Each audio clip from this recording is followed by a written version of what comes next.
We will start our very first chapter. Last class లో మనం history introduction గురించి deal చేసాం కదా, పర్టికులర్ గా ancient Indian history, important chapters ఏంటి, యూపీఎస్సి ఏ విధంగా క్వశ్చన్స్ అడుగుతుంది, దాన్ని మనం ఎలా చదవాలి అనేది. Now we are starting the real ancient history.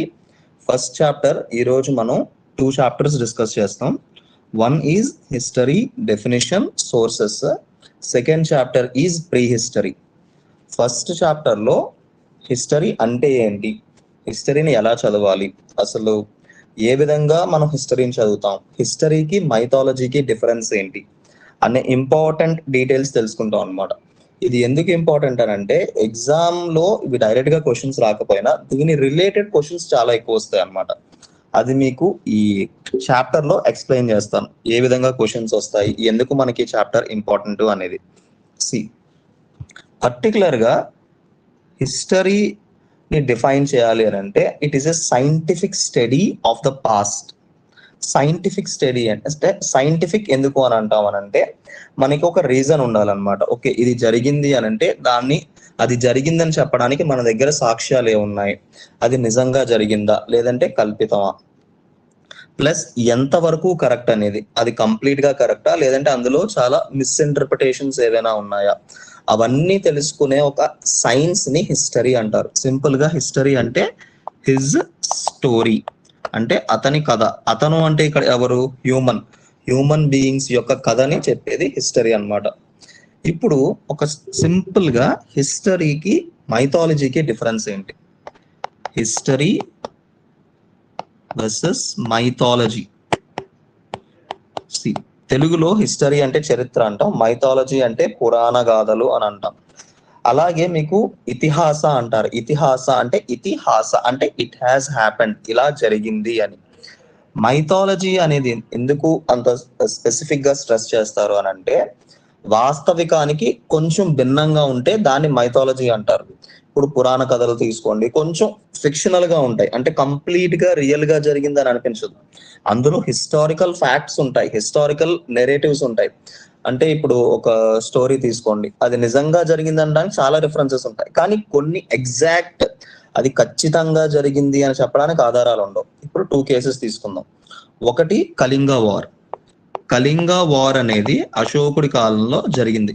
మనకి క్లియర్ టైం లైన్, ఏ ఇయర్ లో జరిగింది, ఏ ప్లేస్ లో జరిగింది, ఎక్కడ జరిగింది, ఆ రాజు ఎవరు అనేది డీటెయిల్డ్ ఇన్ఫర్మేషన్ ఉంది. సో అది చరిత్ర, ఎందుకంటే మనకు దాని గురించి ప్రత్యక్షమైన సాక్ష్యాలు ఉన్నాయన్నమాట.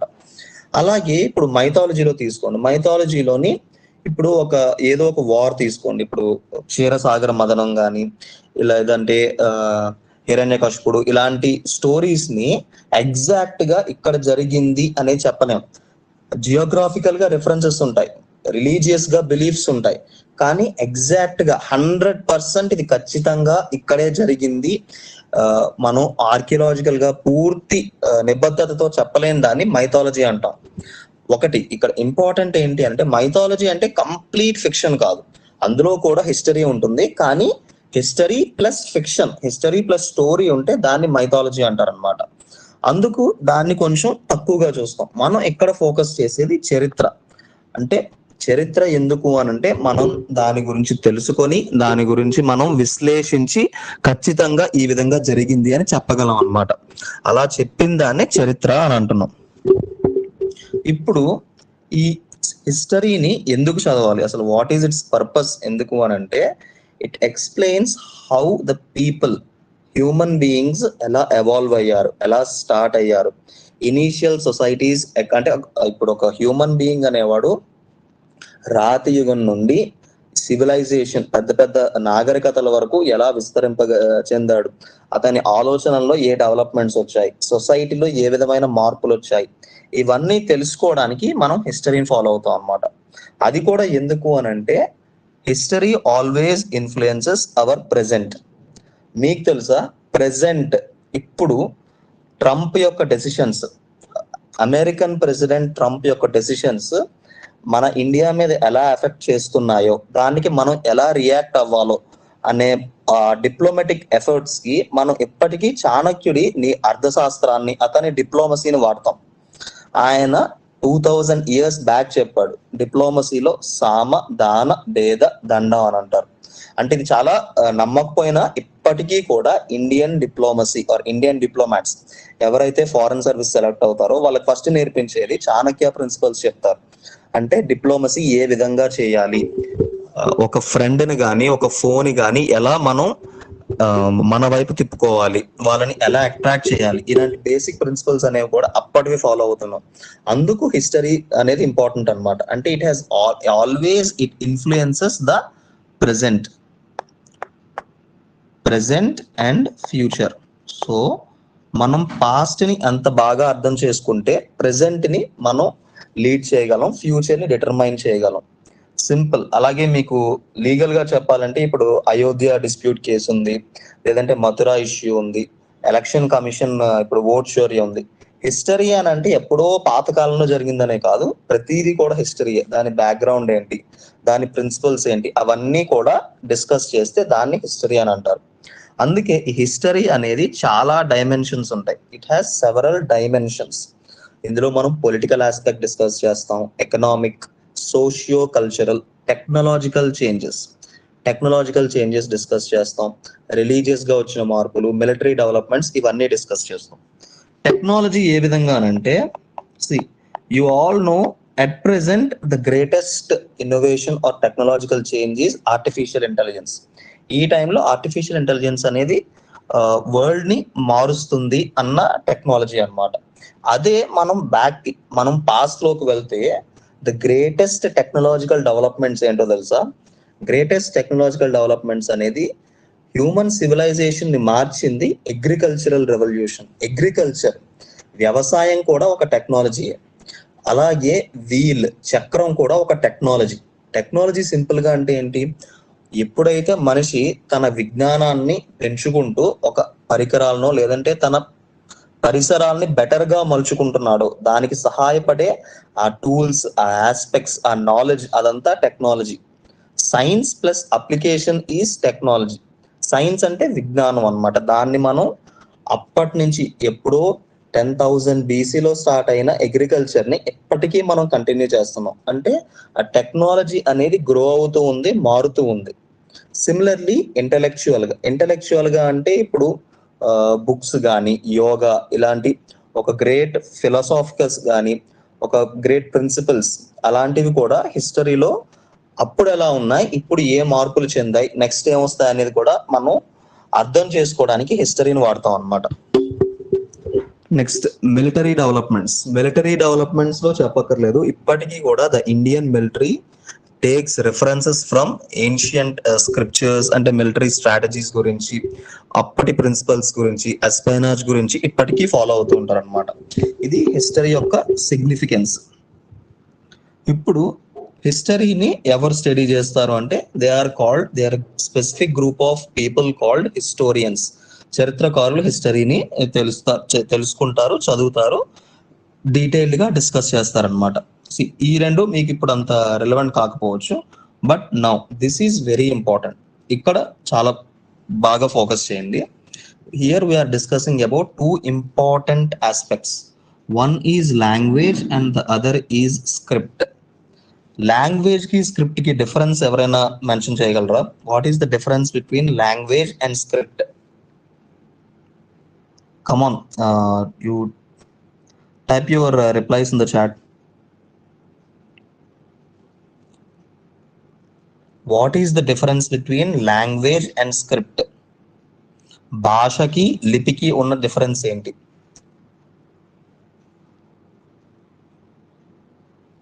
మీకు నా వాయిస్ వినిపిస్తుందా? Come on, please respond.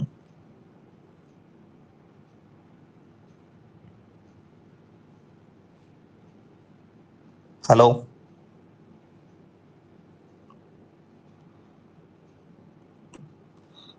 భాషకి లిపికి ఉన్న డిఫరెన్స్ ఏంటి? Nobody nose. మీరు పార్టిసిపేట్ చేస్తే ఇంకా ఎక్కువ ఇంటరాక్టివ్ గా ఉంటుంది. హిస్టరీ అనేది జస్ట్ వన్ వే టాకింగ్ లో అయితే అంత ఎఫెక్టివ్ గా ఉండదు. మీరు కాంట్రిబ్యూషన్ చేస్తే మీకు కనెక్షన్ అనేది అర్థం అవుతుంది.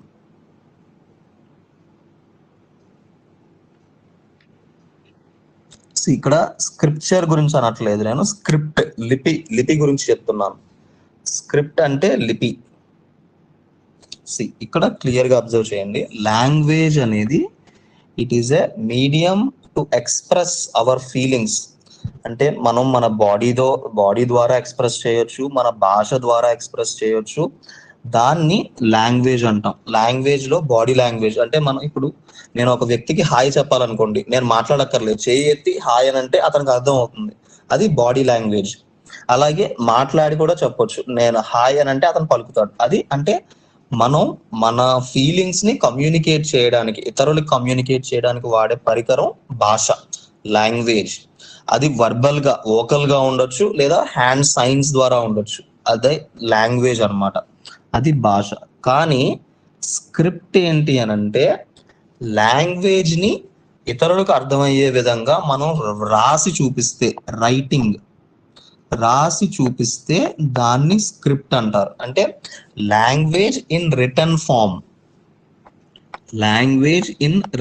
Form is script. This is the most important. ఇది మీకు డైరెక్ట్ గా యూపీఎస్సీలో క్వశ్చన్ ఎలా అడుగుతాడు అంటే 2 ఎగ్జాంపుల్స్ ఇచ్చి వీటిలో లాంగ్వేజ్ ఏది, స్క్రిప్ట్ ఏది అని అడుగుతాడు. సింపుల్. ఇప్పుడు సాంస్క్రిట్ ఉంది, Sanskrit is a language. Prakrit is a language. But Brahmi is a script.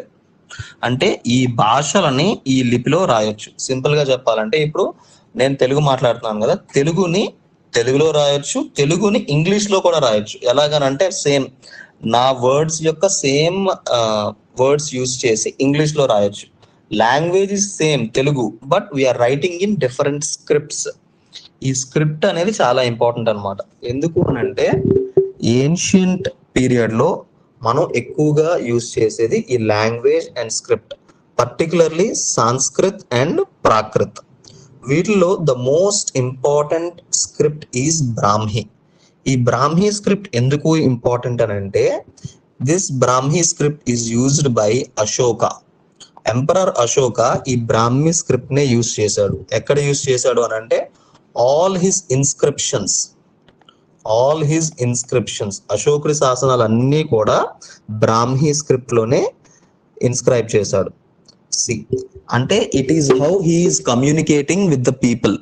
అశోకుడు తన పీపుల్ తో కమ్యూనికేట్ అవడానికి he used the medium of Brahmi script and Prakrit language. ఇది మీకు యూపీఎస్సీ లో క్వశ్చన్ ఎలా అడుగుతాడు అని అంటే which of the following scripts is used by Ashoka in his addicts. తన శాసనాల్లో ఏ భాషని, ఏ లిపిని యూజ్ చేశాడు అని అంటే బ్రాహ్మీ స్క్రిప్ట్. నెక్స్ట్, ఈ స్క్రిప్ట్ తో పాటు ఇంకొక ఇంపార్టెంట్ స్క్రిప్ట్స్, చాలా స్క్రిప్ట్స్ ఉన్నాయి. అంటే ఇప్పుడు మనం తెలుగు, ఇంగ్లీష్ ని రోమన్ స్క్రిప్ట్ అంటాం కదా, అలాగే హిందీ దేవనాగరి స్క్రిప్ట్ అంటాం. అలాగే అశోకుడి టైంలో there are several other scripts, అంటే చాలా లిపులు ఉండేవి అన్నమాట. వాటిల్లో ముఖ్యమైనవి ఖరోష్టి, గ్రీక్ అండ్ అరమాయిక్. అంటే ఇవి రకరకాల లిపులు. There are different types of scripts which are used during the time of Ashoka. అంటే అశోకుడి కాలంలో ప్రాచుర్యంలో ఉన్న స్క్రిప్ట్స్ అన్నమాట ఇవి, ఖరోష్టి, గ్రీక్ అండ్ అరమాయిక్. వీటిని యూజ్ చేసి అప్పుడు పీపుల్ తో కమ్యూనికేట్ చేసేవాళ్ళు అనమాట. పీపుల్ కానీ, కింగ్స్ కానీ, ట్రావెలర్స్ కానీ. నెక్స్ట్, ఇప్పుడు మనకి లాంగ్వేజ్ ఉంది, స్క్రిప్ట్ ఉంది, దాన్ని మనం అర్థం చేసుకోవాలి. ఇప్పుడు మీకు ఒక ఎగ్జాంపుల్ చెప్తాను. పాయ్ కోసాయ్ అంటే అంత ఎవరికైనా ఏమైనా అర్థమైందా? పాయ్ కోసాయ్ అనేది it is a Greek term లో దీని వాల్యూ ఎంత అనేది. సో మనకి భాష వినబడినా కూడా ఆ భాష మనకు అర్థం కావాలి. ఆ భాష మనకు అర్థం కాకపోతే మనం రెస్పాండ్ అవ్వలేం. ఇప్పుడు ఒక హిందీ తెలియని వ్యక్తి దగ్గరికి వెళ్ళి డైరెక్ట్ గా తెలుగు, తమిళ్ మాట్లాడితే అతను ఏం చెప్పలేడు, ఎందుకంటే అతనికి ఆ భాష తెలియదు. సో అలాగే ఇప్పుడు మనం భాషను అర్థం చేసుకోవాలన్నమాట. ఆ భాషను అర్థం చేసుకునే ప్రాసెస్ ని డెసిఫర్మెంట్ అంటారు. Decipherment means the process where you understand the language, the script, దాన్ని డెసిఫర్మెంట్ అంటారు. అలాగే ఇప్పుడు మనం ఏదైతే ఈ బ్రాహ్మీ స్క్రిప్ట్ ని చూస్తున్నామో ఈ బ్రాహ్మీ స్క్రిప్ట్ ని డెసిఫర్ చేసింది అంటే అండర్స్టాండ్ చేసుకున్నది జేమ్స్ ప్రిన్సెప్ అనే బ్రిటిష్ ఆఫీసర్ అన్నమాట. ఈ జేమ్స్ ప్రిన్సెప్ అనే అతను చాలా ఇంపార్టెంట్. ఎందుకు అని అంటే ఈ జేమ్స్ ప్రిన్సెప్ వల్లే అశోకుడు ఇన్ని ఇన్స్క్రిప్షన్స్ ఇచ్చాడు, ఈ ప్లేసెస్ లో ఇచ్చాడు. అసలు ఇచ్చిన ఆ ఇన్స్క్రిప్షన్స్ ఇష్యూ చేసిన కింగ్ అశోక అని మనకు కరెక్ట్ గా తెలిసింది జేమ్స్ ప్రిన్సెప్ వల్లే. అందుకే అవి పర్టికులర్ గా మనం చెప్పగలుగుతున్నాం, ఓకే ఇది అశోకుడి శాసనం, ఇది అశోకుడి రాజ్యం, అశోకుడు ఈ టైంలో ఇవి చేశాడు అని మనం ఎలా తెలుసుకుంటున్నాం అంటే because of James Prinsep who deciphered the Brahmi script. ఆ బ్రాహ్మీ స్క్రిప్ట్ ని చదివి తను అర్థం చేసుకోవడం వల్ల మనకి తెలిసింది అశోకన్ ఇన్స్క్రిప్షన్స్ ఏంటి, అశోకన్ ఎడిక్ట్స్ ని మనం ఏ విధంగా చదువుకుంటున్నాం, అతని మెసేజ్ ఏంటి అనేది. మీకు గుర్తుందా ఇది బ్రాహ్మీ స్క్రిప్ట్ గురించి? అలాగే ఎప్పటి నుంచో నియర్లీ 100 years నుంచి అందరూ ప్రపంచవ్యాప్తంగా historians, technicians, mathematicians, even artificial intelligence కూడా ఒక స్క్రిప్ట్ ని డెసిఫర్ చేయడానికి చాలా ట్రై చేస్తున్నారు. మిలియన్స్ ఆఫ్ డాలర్స్, చాలా ఎక్విప్మెంట్, చాలా ఖర్చు పెడుతున్నారు. అది ఏ స్క్రిప్ట్ ఎవరికైనా ఐడియా ఉందా? మనం ఎన్నో 100 సంవత్సరాల నుంచి ట్రై చేస్తున్నాం ఒక స్క్రిప్ట్ ని తెలుసుకోవడానికి. ఆ స్క్రిప్ట్ ని ఇంకా మనం అర్థం చేసుకోలేకపోతున్నాం. Anybody has any idea about that script? Anybody has any idea about that script which we are trying to decipher, which we are trying to understand for nearly the last 100 years? Last 100 years నుంచి మనం అర్థం చేసుకుందాం try చేస్తున్నాం, కానీ ఇప్పటికీ మనం అర్థం చేసుకోలేకపోయాం వాటి సింబల్స్ ఏంటి, వాటి సిగ్నిఫికెన్స్ ఏంటి అనేది. ఆ స్క్రిప్ట్ ఏంటి అని అంటే Indus script, Indus valley script. Indus valley script ని ఇప్పటి వరకు కూడా మనం అర్థం చేసుకోలేకపోయాం. ఎందుకు అని అంటే అది ఒక పిక్టోగ్రాఫిక్ స్క్రిప్ట్. అంటే ఇప్పుడు మనం రాస్తున్నట్టు, ఇప్పుడు తెలుగు అనుకోండి, తెలుగు ఇలా రాస్తున్నాం, ఇది అక్షరాలు, తెలుగు ఇది అక్షరాలు. కానీ వాళ్ళ స్క్రిప్ట్ లో అక్షరాలు కాకుండా కొన్ని బొమ్మలు ఉన్నాయి, రకరకాల క్యారెక్టర్స్ ఉన్నాయి. ఆ బొమ్మల మీనింగ్ ఏంటో మనకు తెలియదు. సో అందుకే ఇప్పటికీ మనం దాన్ని అర్థం చేసుకోలేకపోయాం. ఈ ఇండస్ వ్యాలీ స్క్రిప్ట్ ఎప్పుడైతే మనం అర్థం చేసుకోగలుగుతామో we can know much better of the Indus people. వాళ్ళ బిలీఫ్స్ ఏంటి, వాళ్ళ పొలిటికల్ సిస్టమ్ ఏంటి, వాళ్ళు ఎలా కమ్యూనికేట్ అయ్యేవాళ్ళు, అవన్నీ కూడా డీటెయిల్డ్ గా మనం తెలుసుకోగలం అన్నమాట ఎప్పుడైతే మనం ఆ స్క్రిప్ట్ ని డెసిఫర్ చేసామో. ఇప్పుడు మీకు ఇందులో ఇంపార్టెంట్ యూపీఎస్సి స్టాండర్డ్ క్వశ్చన్స్ ఏంటి అని అంటే, వన్ ఈస్ జేమ్స్ ప్రిన్సెప్ ఎవరు, అతను డెసిఫర్ చేసిన స్క్రిప్ట్ ఏంటి, Brahmi script. Next difference between language and script. మీకు క్వశ్చన్ లో డిఫరెంట్ స్క్రిప్ట్స్ ఇస్తారు. శంఖలిపి అని ఒకటి ఉంటుంది అనమాట. శంఖలిపి, ఖరోష్టి, శారద అండ్ బ్రాహ్మీ. ఇప్పుడు ఈ క్వశ్చన్ ఇచ్చి ఈ 4 ఆప్షన్స్ ఉన్నాయి కదా, ఈ 4 ఆప్షన్స్ క్వశ్చన్స్ ఇచ్చి వీటిలో ఏన్షియంట్ స్క్రిప్ట్స్ ఏంటి అని అడుగుతాడు. Which of the following are ancient scripts అని అంటాడు. All these are ancient scripts. మనకు ఆప్షన్ లో కన్ఫ్యూజింగ్, మనం ఎలా ఆలోచిస్తాం, మనకి బ్రాహ్మీ గురించి తెలుసు, అశోక గురించి చదవడం వల్ల ఖరోష్టి గురించి తెలుసు, ఈ రెండింటి గురించి తెలియదు, Sharada script and Shankha script గురించి. అందుకే వాడు ఆప్షన్స్ లో కూడా only 2, only 3, only 4 or all of the above అని అంటాడు. దీనికి answer all of the above. ఎందుకంటే 4 are different scripts into different periods లో వచ్చిన డిఫరెంట్ స్క్రిప్ట్స్ అన్నమాట. బ్రాహ్మీ అనేది అశోకన్ టైంలో, ఖరోష్టి అనేది గ్రీక్స్, ఇండో గ్రీక్స్, అలెగ్జాండర్ వచ్చిన పీరియడ్ లో, శంఖలిపి అనేది గుప్తా పీరియడ్ లో వచ్చిన స్క్రిప్ట్. అలాగే శారద అనేది particularly with respect to Kashmir region లో శారదా పీఠ్ ఉన్నది కదా, ఆ శారదా పీఠ్ లో యూజ్ చేసిన స్క్రిప్ట్ అన్నమాట ఈ శారదా స్క్రిప్ట్ అనేది. అంటే మీకు ఇంకా క్వశ్చన్ ని కాంప్లికేట్ చేయాలి అని అంటే యూపీఎస్సీ వాడు ఎలా అడుగుతాడంటే సింపుల్ కాన్సెప్ట్స్ నుంచి టఫ్ క్వశ్చన్స్ అడుగుతాడు. ఎలాగా, ఈ స్క్రిప్ట్స్ ని క్రోనలాజికల్ ఆర్డర్ లో పెట్టమంటాడు. అంటే ఫస్ట్ ఏ స్క్రిప్ట్ వచ్చింది, తర్వాత ఏ స్క్రిప్ట్ వచ్చింది అనేది. ఇలాంటివి చాలా ఎక్స్ట్రీమ్లీ టఫ్ క్వశ్చన్స్ అన్నమాట. ఎంత చదివినా కూడా కొంచెం కష్టంగా ఉంటాయి. అవి ఎలాగానంటే Ashokan times, Greeks or Alexander time, Guptas period and Kashmir Sharadapeeth region around 7th century. So ఇప్పుడు మీకు ఈ చిన్న దాంట్లోనే మీరు క్రొనాలజీ గుర్తు పెట్టుకోవాలంటే ఏ పీరియడ్ లో ఏ స్క్రిప్ట్ వచ్చింది, ఏ పీరియడ్ లో ఏ స్క్రిప్ట్ సిగ్నిఫికెంట్, ఎవరి టైంలో ఏ స్క్రిప్ట్ అనేది చూసుకోవాలన్నమాట. ఇలాంటి క్వశ్చన్స్ అంటే సింపుల్. ఇప్పుడు ఈ ఒక్క కాన్సెప్ట్ నుంచి యూపీఎస్సీ కూడా ఇలాంటి క్వశ్చన్స్ అడుగుతాడు. Next, any doubts or any clarification ఏమైనా కావాలా? Please respond. If you have any doubts or anything, అంటే మీరు కమ్యూనికేట్ అయితే నాకు తెలుస్తుంది ఎక్కడ ఏమైనా మీకు ప్రాబ్లం ఉందా లేదా అనేది. ఓకే,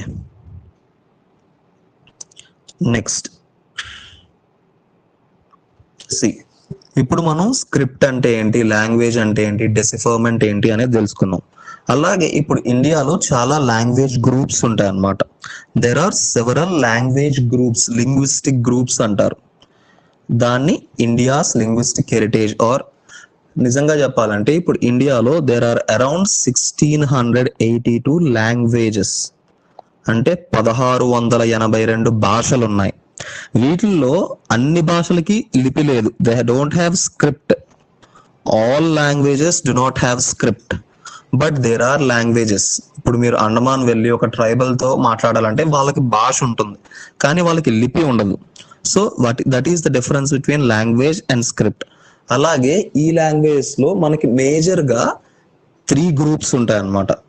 ఈ డిఫరెంట్ గ్రూప్స్ ఆఫ్ లాంగ్వేజెస్, వాటిల్లో the majority is Indo European languages. Second is Dravidian group and the third is Austro Asiatic. వీటితో పాటు టిబెటన్ గ్రూప్ ఉంటుంది. ఇలాగే డిఫరెంట్ గ్రూప్స్ ఆఫ్ లాంగ్వేజెస్ ఉంటాయి అన్నమాట. మనకి most popular is Indo European and Dravidian. ఎందుకు అని అంటే ఇండో యూరోపియన్ లాంగ్వేజెస్ లోనే మనకి సాంస్క్రిట్ అనేది ఇండో యూరోపియన్ లాంగ్వేజెస్ ఆ గ్రూప్ కి చెందిన లాంగ్వేజ్ అన్నమాట.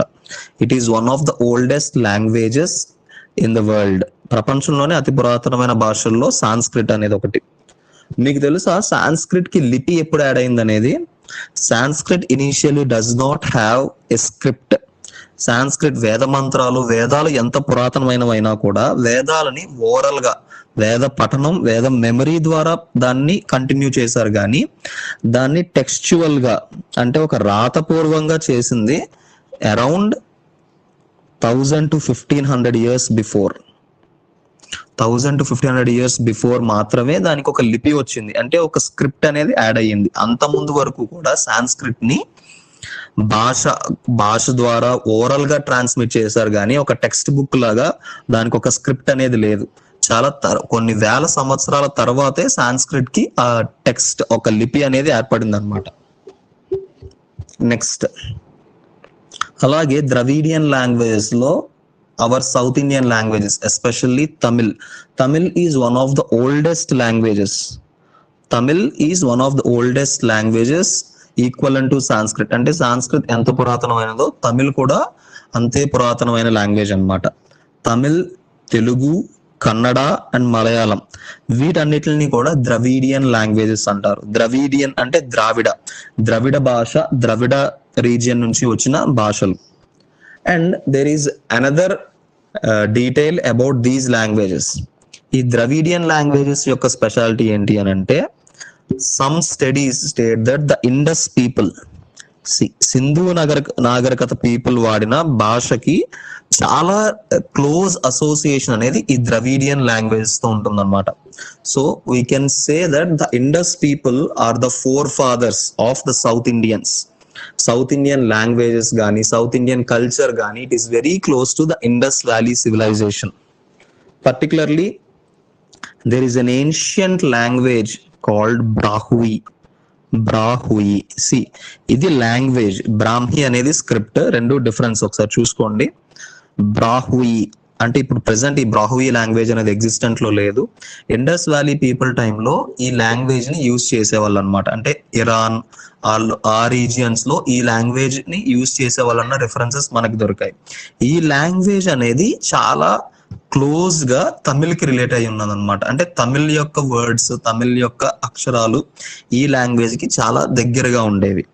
అందుకే ఈ లాంగ్వేజ్ ని ఈ మిగతా తమిళ్, తెలుగు, కన్నడ వాటికి ఒక యాన్సిస్టర్. అంటే ఈ లాంగ్వేజెస్ ఎమర్జ్ అవ్వక ముందు ఈ బ్రాహ్వీ లాంగ్వేజ్ ని యూజ్ చేసే వాళ్ళని చెప్తారనమాట. That is the relevance between language and culture. ఒక లాంగ్వేజ్, ఒక భాష, ఒక కల్చర్ ని ఎలా రిప్రజెంట్ చేస్తుంది అనేది. Next other group is astro-Asiatic. Astro-Asiatic group అని అంటే ఎక్కువగా ట్రైబల్స్ యూజ్ చేసే లాంగ్వేజ్ అన్నమాట. వాళ్ళకి ఇప్పుడు ముండా ఉంది. ముండా, డోంగ్రీ ఇలాంటి కొన్ని separate languages are used from tribal origins, tribal development నుంచి వచ్చిన లాంగ్వేజెస్ అన్నమాట. Next now we're coming to the next important topic of today's chapter. First history అంటే ఏంటో తెలుసుకున్నాం. సెకండ్ వచ్చేసి లాంగ్వేజ్ అండ్ స్క్రిప్ట్ డిఫరెన్స్ తెలుసుకున్నాం. డిసిఫర్మెంట్ తెలుసుకున్నాం. ఇప్పుడు సోర్సెస్ అంటే ఏంటి? ఆధారాలు. దేనికి అంటే చరిత్రకి కావాల్సిన ఆధారాలు. అంటే చరిత్ర తెలుసుకోవడానికి మనం ఏ వస్తువుల్ని, ఏ రిసోర్సెస్ ని వాడతాం వాటన్నిటిని సోర్సెస్ అని అంటాం. వీటిలో డిఫరెంట్ టైప్స్ ఉంటాయి అన్నమాట. ఈ సోర్సెస్ లో they are called archaeological sources. Archaeological sources అంటే టాంజిబుల్ థింగ్స్. అంటే ఇప్పుడు తాజ్ మహల్ గురించి తెలుసుకోవాలంటే మనకు తాజ్ మహల్ డైరెక్ట్ గా ఎగ్జాంపుల్ ఉంది, అంటే ఒక మెటీరియల్ గా ఉంది. సో అది ఆర్కియలాజికల్ సోర్స్ అన్నమాట. అలాగే ఇప్పుడు పాత రాతి కట్టడాలు కానీ, బిల్డింగ్స్ కానీ, మెటీరియల్ రిమైన్స్, పాటరీ, టెర్రకొట్ట అంటే మట్టితో చేసిన బొమ్మలు, ఇవన్నీ కూడా material evidence. Material means you can directly see, touch and feel them. వాటిని స్టడీ చేయడం వల్ల అవి ఏ కాలానికి చెందినవి, వాటి యొక్క డిఫరెన్సెస్, సిగ్నిఫికెన్స్ ఏంటి అనేది మనకు తెలుస్తుంది అనమాట. వాటన్నిటిని కలిపి ఆర్కియలాజికల్ సోర్సెస్ అని అంటారు. Archaeological sources. ఈ ఆర్కియలాజికల్ సోర్సెస్ లో మెయిన్ గా 3 టైప్స్ ఉంటాయి. Archaeological sources mainly constitute of 3 types. One is inscriptions. Inscriptions అంటే శాసనాలు, అంటే రాజులు ఇచ్చే శాసనాలని ఇన్స్క్రిప్షన్స్ అంటారు. Next coins. మన అందరికీ తెలిసిన coins, different types of coins. Do you no మనకి ఇండస్ వ్యాలీ సివిలైజేషన్ లో సీల్స్ అని ఉండేవి. ఇండస్ వ్యాలీ సీల్స్ అని అంటే we can consider them as modern day coins. ఇప్పట్లో కాయిన్స్ ఎలా ఉన్నాయో అప్పట్లో సీల్స్ వాడేవారు. అలాగే బుద్ధుడి కాలంలో పంచ్ మార్క్డ్ కాయిన్స్ ఉండేవి, అంటే ముద్ర వేసి దాన్ని కాయిన్ ఆర్ నాణ్యంగా వాడేవాళ్ళు అనమాట. Next is remains. అంటే రిమైన్స్ ఇప్పుడు చెప్పుకున్నాం కదా, ఆర్కియలాజికల్ బిల్డింగ్స్, టెర్రకొట్ట, పాటరీ, షర్ట్స్ కానీ, ఏవైనా టూల్స్ కానీ, పురాతన కాలానికి చెందిన వస్తువులు, అవన్నీ కూడా ఆర్కియలాజికల్ సోర్సెస్ లోకి వస్తాయి అన్నమాట. They all come under archaeological sources. Next other important difference or other important category of sources is literary sources. Literary sources ఇవన్నీ కూడా ఆర్కియలాజికల్ సోర్సెస్ అనేవి ఫిజికల్ గా దొరుకుతాయి.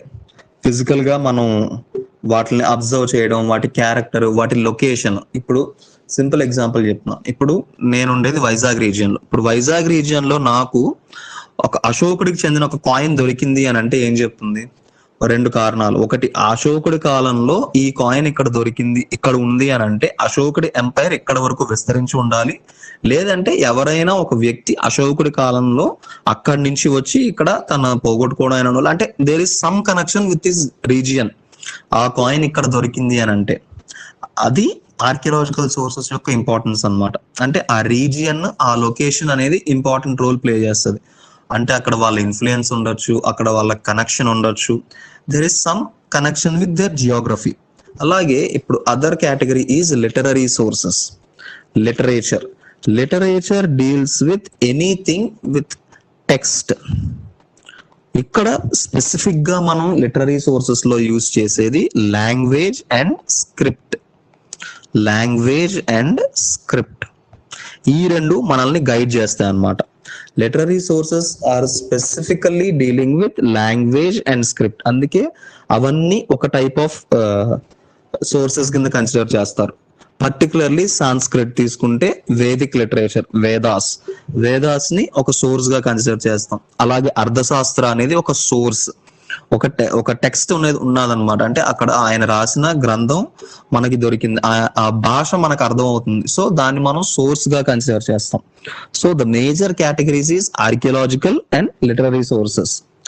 ఇవి కాకుండా మిగతా టైప్ ఆఫ్ సోర్సెస్ ఏంటి అని అంటే indigenous and foreign sources. Indigenous అంటే మన దేశంలో వితిన్ గా ఉన్న, అంటే మన భారతదేశంలో దొరికిన లభ్యమైన సోర్సెస్ ని ఇండిజినస్ సోర్సెస్ అంటారు. ఇప్పుడు సింపుల్ గా బుద్ధిజం గురించి తెలుసుకోవడానికి ఇండియాలో బౌద్ధగయ వెళ్ళొచ్చు, వారణాసి వెళ్ళొచ్చు, సారనాథ్ వెళ్ళొచ్చు. అలాగే సేమ్ బుద్ధిజం గురించి తెలుసుకోవడానికి చైనాలో చాలా ప్లేసెస్ ఉన్నాయి, చైనాలో కూడా వెళ్ళి తెలుసుకోవచ్చు. ఆ చైనాలో ఉన్న వాటిని ఫారెన్ సోర్సెస్ అంటాం, ఎందుకంటే మన ల్యాండ్ కి అవతల ఉన్నాయి కాబట్టి. అలాగే విత్ ఇన్ ఇండియా ఉంటే వాటిని ఇండిజినస్ సోర్సెస్ అని అంటారు. అలాగే ఇప్పుడు ఈ ఫారెన్ సోర్సెస్ లో కూడా మనకి డిఫరెంట్ టైప్స్ ఉంటాయి. ఫారెనర్స్ యాక్చువల్ గా ఫారెన్ ట్రావెలర్స్ ఎవరైనా విజిట్ చేసి మన గురించి రాసినప్పుడు, లేదా ఇండియన్సే ఫారెన్ వెళ్ళి అక్కడ మన ఇన్స్టిట్యూషన్స్ క్రియేట్ చేసినట్టు, లైక్ బోధిధర్మ. ఇప్పుడు 7th సెన్స్ సినిమాలో చూపిస్తాడు కదా, బోధిధర్మ ఇండియా నుంచి చైనా వెళ్ళి అక్కడ షావ్లిన్ టెంపుల్ ఎస్టాబ్లిష్ చేయడం. సో ఒక ఇండియన్ అక్కడికి వెళ్ళడం వల్ల అక్కడ ఎస్టాబ్లిష్ చేసింది మనకు తెలుస్తుంది, అక్కడ చైనీస్ పీపుల్ దాన్ని రికగ్నైజ్ చేయడం వల్ల. అలాగే ఈ ఫారెన్ సోర్సెస్ లో మనకి ఇంపార్టెంట్ గా హిస్టరీ పీరియడ్ కి ఇంపార్టెంట్ వి Chinese, Greek, Arabic and Ceylonese texts అన్నమాట. Chinese, Greek, Arabic and Ceylonese. వీటినే ఎందుకు ప్రస్తావించాం, చాలా ఫారెన్ ఉంటాయి కదా అంటే, they have greater association with us. And India's long history, మన థౌజండ్స్ ఆఫ్ ఇయర్స్ హిస్టరీలో మనకి ఎక్కువ అసోసియేషన్ ఉన్నది ఈ కింగ్డమ్స్ ఆర్ ఈ కంట్రీస్ తో. China, Greece, Arabic and Ceylonese. Particular గా వీటిలో Chinese sources are known because of the travellers. మనకి తెలిసిన famous travellers Fahien, Hiuen Tsang and Itsing వాళ్ళ వల్ల బుద్ధిజం గురించే కాకుండా ఆ పీరియడ్ లో వాళ్ళు ఇండియాకి విజిట్ చేసిన పీరియడ్ లో ఇండియన్ సొసైటీ ఎలా ఉండేది, అప్పటి పరిస్థితులు ఎలా ఉన్నాయి, అన్టచబిలిటీ గురించి, సతీ సిస్టమ్ గురించి, ఎకానమీ గురించి, కింగ్షిప్ గురించి ఇంపార్టెంట్ డీటెయిల్స్ అనేవి మనకు తెలుస్తాయి అన్నమాట.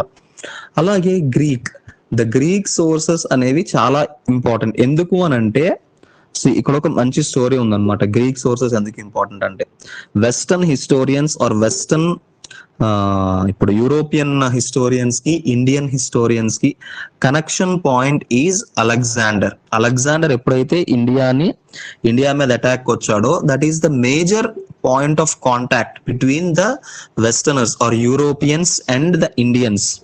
అప్పటి నుంచి కూడా, అంటే అలెగ్జాండర్ రాకముందు కూడా మనకి కాంటాక్ట్స్, ట్రేడ్ అవన్నీ ఉన్నా కూడా, but the major benchmark అంటే ఇప్పుడు మనం డిఫైనింగ్ మూమెంట్ అంటాం కదా, ఒక ల్యాండ్ మార్క్ ఈవెంట్, అది అలెగ్జాండర్ అటాక్ ఆన్ ఇండియా అన్నమాట. సో ఈ అలెగ్జాండర్ అటాక్ గురించి, అలెగ్జాండర్ ఇన్వేజన్ గురించి, అప్పుడున్న నందా ఎంపైర్ గురించి, నందా డైనాసిటీ, మన జియోగ్రఫీ, మన పాలిటీ గురించి డీటెయిల్ గా చెప్పేవి గ్రీక్ సోర్సెస్ అన్నమాట. Particularly the Greek sources refer to the rise of Maurya సామ్రాజ్యం ఎలా స్థాపించబడింది, చంద్రగుప్త మౌర్య ఎవరు, చాణక్య ఎవరు, ఇవన్నీ చెప్పింది మెగస్తనీస్ అనే ఒక గ్రీక్ అంబాసిడర్ అన్నమాట. ఆ గ్రీక్ అంబాసిడర్ ఇండియాకి రావడం వల్ల మనకి ఇండియా గురించి, మన గురించి మనకి ఇంకా ఎక్కువ తెలిసింది, ఎందుకంటే అతను రాయడం వల్ల. Similarly Arabic sources are very important, particularly during the medieval period. ఆ ఫస్ట్ కాంటాక్ట్ ముస్లిమ్స్ ఇండియాతో ఎలా ట్రేడ్ చేసేవాళ్ళు, ఇస్లాం పుట్టక ముందు అరబ్స్ తో మన ట్రేడింగ్ ఎలా ఉండేది, మన కమ్యూనికేషన్ ఎలా ఉండేది, ట్రేడ్ రిలేషన్స్, సోషల్ చేంజ్, ఇవన్నీ ఇంపార్టెంట్ రిసోర్సెస్ అనేవి మనకి అరబిక్ టెక్స్ట్ ద్వారా తెలుస్తున్నాయి. అలాగే సిలోన్ ఈజ్ డీల్ విత్ శ్రీలంకకు చెందిన సోర్సెస్ ని సిలోనీస్ అని అంటారు. You don't worry, I will be providing material, reading material provide చేస్తాను, but just focus on the class. అంటే ఏది దేనికి ఇంపార్టెంట్ అనేది చూసుకోవాలి. ఈ శ్రీలంకన్ టెక్స్ట్స్ పర్టికులర్ గా బుద్ధిజం గురించి చెప్తాయి అన్నమాట. Sri Lankan texts particularly refer to Buddhism. అంటే ఎలా బుద్ధిజం అనేది ఒక వరల్డ్ రిలీజియన్ అయింది, ఇండియా నుంచి ఏ విధంగా ఎక్స్పాండ్ అయ్యింది, ఎవరు ఎక్స్పాండ్ చేశారు అనేది ఈ శ్రీలంకన్ టెక్స్ట్ ద్వారా తెలుస్తుంది. వీటిల్లో మనం బుద్ధిజం చెప్పినప్పుడు ఇంకా ప్రతి చాప్టర్ చెప్పినప్పుడు వాటి డీటెయిల్ సోర్సెస్ అది డిస్కస్ చేస్తాం. బుద్ధిజంలో దీపవంస, మహావంస అనే 2 గ్రేట్ టెక్స్ట్స్ ఉంటాయి అన్నమాట. దీపవంస, మహావంస. ఈ టెక్స్ట్స్ అనేవి అసలు అశోకన్ కళింగ వార్ గురించి చెప్తాయి అన్నమాట. అశోక కళింగ వార్ గురించి తన ఇన్స్క్రిప్షన్స్ లో చెప్పాడు. అది కాకుండా మనకి వేరే సోర్స్ లేదు. అశోకుడు కళింగన్ వార్ తన ఎడిక్ట్స్ లో చెప్పడం తప్ప మనకు వేరే సోర్స్ లేదు. కానీ శ్రీలంకకు చెందిన బుద్ధిస్ట్ టెక్స్ట్ లో కళింగ వార్ గురించి మెన్షన్ చేశారు. అక్కడ ఏ విధంగా ప్రాణ నష్టం జరిగింది, అశోకుడు ఎలా బుద్ధుడిగా బౌద్ధ మతానికి అట్రాక్ట్ అయ్యాడు, అవన్నీ డీటెయిల్స్ వాళ్ళ టెక్స్ట్ లో ఉన్నాయన్నమాట. సో ఇవన్నీ చదవడం వల్ల మనకు ఒక కంప్లీట్ పిక్చర్ వస్తుంది అనమాట. సినిమా ఒక సైడ్ లో చూడడం వేరు, 2 సైడ్ల నుంచి చూడడం వేరు. ఆ డిఫరెంట్ పర్స్పెక్టివ్ అనేది ఈ సోర్సెస్ ప్రొవైడ్ చేస్తాయి ఈ ఫారెన్ టెక్స్ట్ స్టడీ చేయడం వల్ల. Is it clear? ఏమైనా డౌట్స్ ఏమైనా ఉన్నాయా? నెక్స్ట్, అలాగే ఇండిజినస్ టెక్స్ట్ లో 2 కేటగిరీస్ ఉంటాయి, religious and secular texts. Religious అంటే పర్టికులర్ గా యూ కెన్ అండర్స్టాండ్ మతపరమైన, ఆధ్యాత్మిక పరమైన టెక్స్ట్స్ ని రిలీజియస్ టెక్స్ట్ అంటారు. సెక్యులర్ వర్క్స్ అంటే పాలిటీ గురించి, అడ్మినిస్ట్రేషన్ గురించి, ఆర్ట్ గురించి, లిటరేచర్ గురించి, any other subject other than religion is called secular. ఎందుకు ఓన్లీ రిలీజియస్ ని సెపరేట్ గా పెట్టారు అని అంటే, ఏన్షియన్ పీరియడ్ లో ఎక్కువ హైయెస్ట్ అమౌంట్ ఆఫ్ లిటరేచర్ అనేది మనకి రిలీజియన్ లో కనబడుతుంది. అది ఎనీ రిలీజియన్ అవ్వచ్చు. ఇప్పుడు వెస్టర్న్ అయితే బైబిల్, ఇస్లాం లో అయితే ఖురాన్, హాదిత్ అని అంటారు. అలాగే చైనీస్ లో వాళ్ళ ఇప్పుడు మ్యాండరిన్ లో కూడా ఎక్కువ రిలీజియస్ టెక్స్ట్ ఎక్కువ ఉంటాయి. అలాగే బుద్ధిజం లో త్రిపీటకాస్ అంటారు, మనకి వేదాస్, జైన్స్ లో అంగాస్ అని అంటారు. సో అందుకే రిలీజియన్ ఒక్కదాన్ని సపరేట్ గా పెట్టి సెక్యులర్ వర్క్స్ ని సపరేట్ గా పెట్టారు అనమాట. ఎందుకంటే రిలీజియన్ లో చాలా ఎక్కువ లిటరేచర్ ఉంటుంది అనమాట, very diverse and very vast. These are the main types of sources. వీటికి మెయిన్ గా యూపీఎస్సీలో ఎలా అడుగుతారు అని అంటే, మనం లాస్ట్ క్లాస్ లో డిస్కస్ చేసుకున్నాం కదా యూపీఎస్సీ స్టైల్ ఆఫ్ క్వశ్చనింగ్ ఎలా ఉంటుంది అని. How Puranas are considered as a source of history, or simply last time mains లో ఒక క్వశ్చన్ అడిగారు, ఫారెనర్స్ అకౌంట్స్ ని మనం ఎంత వరకు కన్సిడర్ చేయొచ్చు అంటే. ఇప్పుడు ఫారెన్ ట్రావెలర్స్ చెప్పాను కదా, ఫాహియాన్ గానీ, హుయాన్సాంగ్ గానీ, గ్రీక్ అంబాసిడర్ మెగస్తనీస్ గాని, వాళ్ళు ఇండియాని ఏ విధంగా చూసారు, దాన్ని మనం ఎంతవరకు యాక్సెప్ట్ చేయొచ్చు అంటే. ఇప్పుడు ఒక ఎగ్జాంపుల్ చెప్తాను చిన్నది. మెగస్తనీస్ ఇండియాకి రాగానే తను ఇండియాలో 7 డిఫరెంట్ కాస్ట్స్ ఉన్నాయని చెప్పాడు, అంటే 7 రకాల జాతులు ఉన్నాయని చెప్పాడు. అది ఎంతవరకు కరెక్ట్? అది అతని అబ్జర్వేషన్, అంటే అతను తన రికార్డులో అలా రాసుకున్నాడు. ఇక్కడ different groups of different costs of people ఉన్నారు, రైతులు ఉన్నారు, వారియర్స్ ఉన్నారు, ఆఫీసర్స్ ఉన్నారు, సేజెస్ ఉన్నారు అని, అంటే అతని observation. But it is not correct. So అక్కడ ఆ క్వశ్చన్ అడిగినప్పుడు మనం ఏం రాయాలి అని అంటే, మెయిన్స్ లో అది అతని observation, it is partially correct. అంటే అతను డిఫరెంట్ ఎకనామిక్ ఆక్యుపేషన్స్, డిఫరెంట్ వృత్తుల గురించి చెప్పాడు కానీ డిఫరెంట్ జాతుల గురించి, డిఫరెంట్ సోషల్ క్లాసెస్ గురించి కాదు అని. సో దానికి మనం సపోర్ట్ చేస్తూ మన ఎవిడెన్స్ ప్రొవైడ్ చేయాలన్నమాట. అంటే మన టెక్స్ట్ లో ఏమనుంది. సో బ్యాలెన్స్డ్ అప్రోచ్, ఒకటి ఫారెన్, ఒకటి ఇండిజినస్, ఒకటి ఆర్కియలాజికల్, ఒకటి లిటరరీ, అలా చెప్పినప్పుడు మనకి కంప్లీట్ పిక్చర్ అనేది అర్థం అవుతుంది అనమాట. ఇది ఎక్కువగా ఈ సోర్సెస్ నుంచి మెయిన్స్ లో ఎక్కువ క్వశ్చన్స్ వస్తాయి, 10 మార్కర్ కానీ, లేదంటే ఈ ప్రిలిమ్స్ లో డిఫరెంట్ టెక్స్ట్స్ అడుగుతారు కదా, ఈ బుక్ ఎవరు రాశారు, ఈ టెక్స్ట్ బుక్ ఎవరు రాశారు, లేదంటే దీన్ని ఎవరు ట్రాన్స్లేట్ చేశారు అని, అలాంటి క్వశ్చన్స్ అన్ని ఈ సోర్సెస్ చాప్టర్ నుంచి అడుగుతారు. ఇప్పుడు సింపుల్ గా రాజతరంగిణి అని ఒక టెక్స్ట్ ఉంటుంది, Rajatarangini. See it is a text explaining the Kashmir Kings history. అంటే కాశ్మీర్ రాజుల చరిత్ర అంతా ఈ టెక్స్ట్ బుక్ లో ఉంటుంది అనమాట. దీన్ని రాసింది ఎవరు? It is written by Kalhana. Kalhana అనే వ్యక్తి రాశాడనమాట. సో అతను ఆ బుక్ ద్వారానే కాశ్మీర్ కింగ్స్ యొక్క స్టోరీ అనేది, వాళ్ళ చరిత్ర అనేది మనకు తెలుస్తుంది. సో ఈ విధంగా డైరెక్ట్ గా ఒక టెక్స్ట్ ఇచ్చి దాన్ని ఎవరు రాశారు, లేదంటే టెక్స్ట్ ఏ పీరియడ్ లోది, ఎవరి గురించి చెప్తుంది అనేది తెలుస్తుంది. అలాగే if you remember Indian law and legal systems కి సంబంధించి there are 2 important legal systems. అంటే ఇప్పుడున్న ఐపీసీ, భారతీయ న్యాయ సంహిత రాకముందు 2 ఇంపార్టెంట్ లీగల్ సిస్టమ్స్ ఉండేవన్నమాట. వాటిని దయాబాగా అండ్ మీటాక్షర అనేవాళ్ళు. దయాబాగా అండ్ మీటాక్షర. నేను ఒకసారి మళ్ళీ చూపిస్తాను.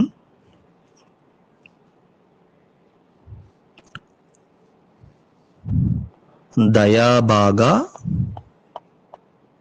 అండ్ మీటాక్షర.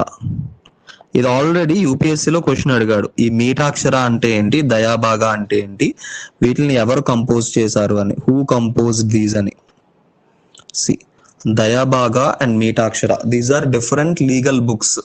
అంటే మనుస్మృతి లాగే ఇవి 18th 17th centuries లో యూజ్ చేసిన లీగల్ టెక్స్ట్స్ అన్నమాట. ప్రెసెంట్ ఐపీసీ, బిఎన్ఎస్ ఎలా ఉన్నాయో ఆ టైంలో వీటిని విజ్ఞానేశ్వర అని ఒక అతను క్రియేట్ చేశాడు. విజ్ఞానేశ్వర మీటాక్షర రాశాడు. ఇలాంటివి డైరెక్ట్ గా యూపీఎస్సీ ప్రిలిమ్స్ లో అడుగుతారు అనమాట, ఇలాంటి క్వశ్చన్స్. అలాగే మీకు లిటరేచర్ లో చెప్పాలంటే there is an number of questions in literature. Particular గా బుద్ధిస్ట్ గానీ, జైన్ గానీ, ఆర్ ఎనీ టెక్స్ట్ బుక్. ఇప్పుడు మనకి ఎక్కువగా తెలిసింది ఆముక్తమాల్యద కంపోజ్డ్ బై శ్రీకృష్ణదేవరాయ. అలాగే ఇలాంటి ఈజీ క్వశ్చన్స్ కాకుండా కొంచెం కాంప్లికేటెడ్ గా అడుగుతారు అనమాట. జైన్ రిలీజియస్ టెక్స్ట్ ని ఏమంటారు, అవన్నీ కూడా మీకు ఒక లిస్ట్ ఇస్తాను. అంటే ఏ టెక్స్ట్ ని ఎవరు కంపోజ్ చేశారు, దాని సిగ్నిఫికెన్స్ ఏంటి అనేది. అలాగే యూపీఎస్సీలో earlier there is a question regarding the text yukti kalpataru.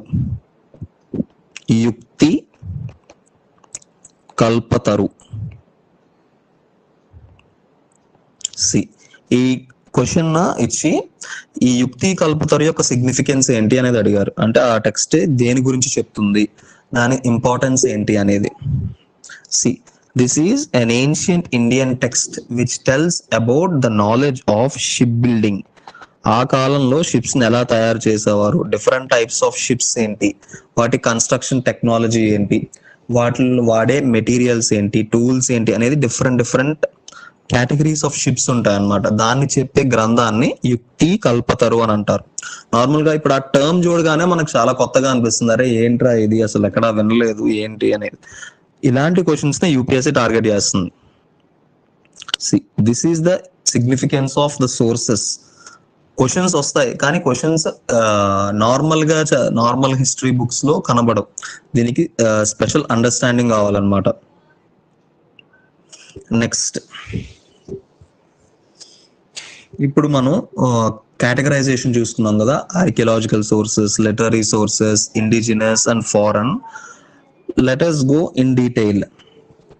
Literary sources లో ఇంకొంచెం డీటెయిల్డ్ గా వెళ్ళి ఏంటి అనేది తెలుసుకుందాం. ఈ ఇండిజినస్ ఆన్ లిటరరీ సోర్సెస్ లో డిఫరెంట్ టైప్స్ ఆల్రెడీ మనం డిస్కస్ చేసాం కదా. Religious texts, secular literature, manuscripts అంటే తాటాకు గ్రంథాల మీద రాసిన వాటిని మ్యానుస్క్రిప్ట్స్ అని అంటారు అనమాట. Palm leaves or birch bark వాటి మీద రాసిన దాన్ని మ్యానుస్క్రిప్ట్స్ అంటారు. ఇక్కడ మ్యానుస్క్రిప్ట్ అనే పదం ఎందుకు వచ్చింది అని అంటే it is a Latin word అన్నమాట. లాటిన్ లో మను స్క్రిప్ట్ అతను రాసింది కాబట్టి, అంటే హ్యాండ్ రిటన్, చేత్తో తాటాకుల మీద రాసిన దాన్ని మ్యానుస్క్రిప్ట్స్ అని అంటారు. అంతే, అంత పెద్ద గుర్తుంచుకోవాల్సింది ఏం లేదు. And we already discussed about languages, Sanskrit, Prakrit and Tamil and their significance.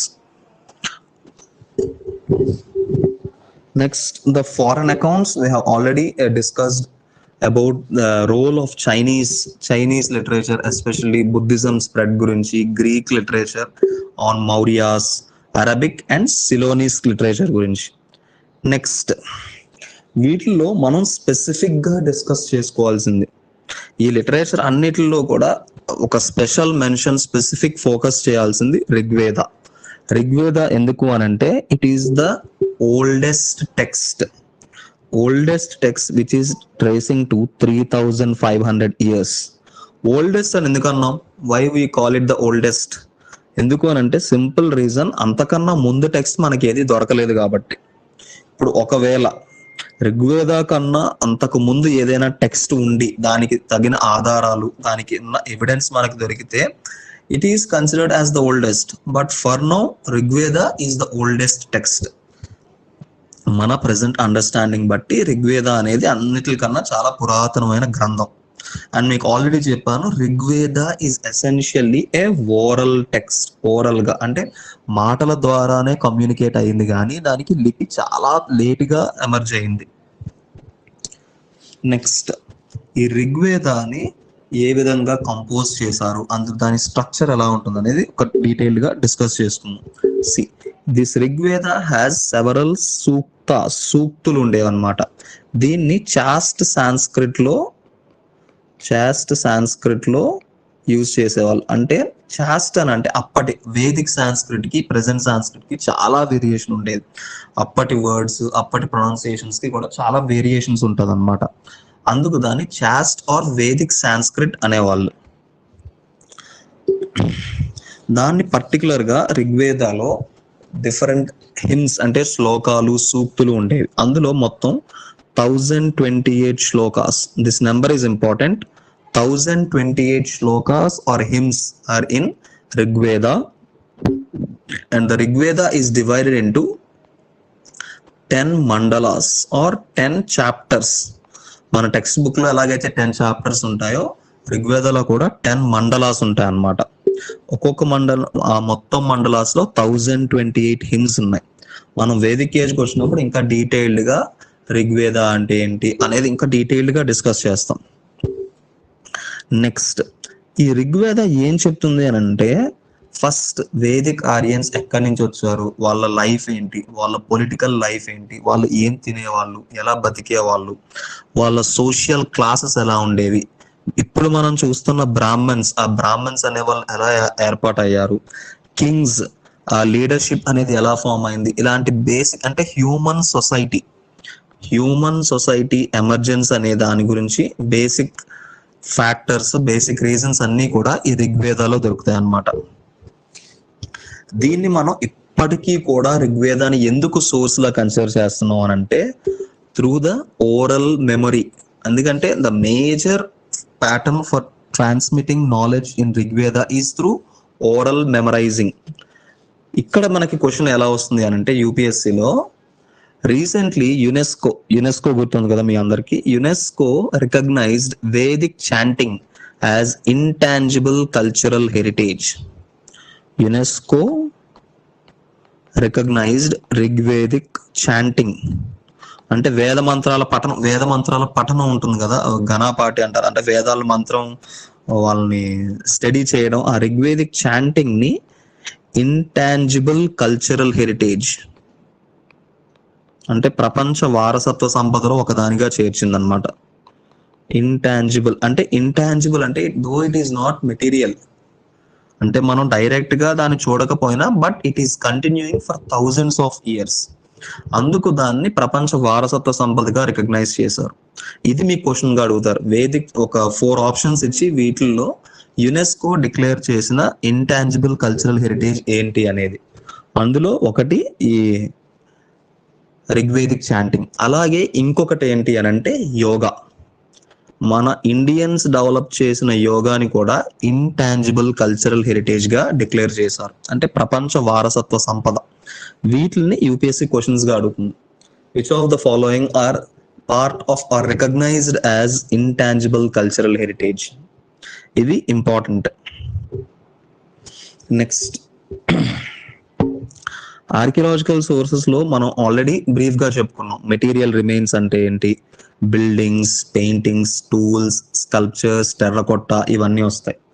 Next, coins లో డిఫరెంట్ టైప్స్ ఆఫ్ కాయిన్స్ ఉంటాయి. ఆ కాయిన్స్ అనే సిగ్నిఫికెన్స్ ఎందుకు అని అంటే, ఒక కాయిన్ ని స్టడీ చేయడం వల్ల దాన్ని ఎవరు ఇష్యూ చేశారు, ఏ కింగ్ ఇష్యూ చేశారు, ఏ పీరియడ్ లో ఇష్యూ చేశారు, ఆ కాయిన్ క్వాలిటీ, ఇప్పుడు ఆ కాయిన్ లో గోల్డ్ ఎక్కువ ఉందా తక్కువ ఉందా.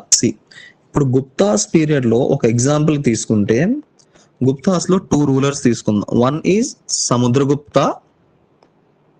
And the other one is Budhagupta. సముద్రగుప్తుడి కాలంలో గోల్డ్ 85% ఉంటే, బుధగుప్త కాలంలో ఓన్లీ 60% కాయిన్ లో గోల్డ్ ఉంది. అంటే ఇప్పుడు ఏం చెప్తుంది, it is stating that Samudragupta టైంలో ఎకానమీ మంచి ఫ్లోరిషింగ్ గా ఉంది, ట్రేడ్ బాగా ఉంది, గోల్డ్ రిజర్వ్స్ ఎక్కువగా ఉన్నాయి, సో కాయిన్ ప్యూరిటీ చాలా ఎక్కువ ఉంది.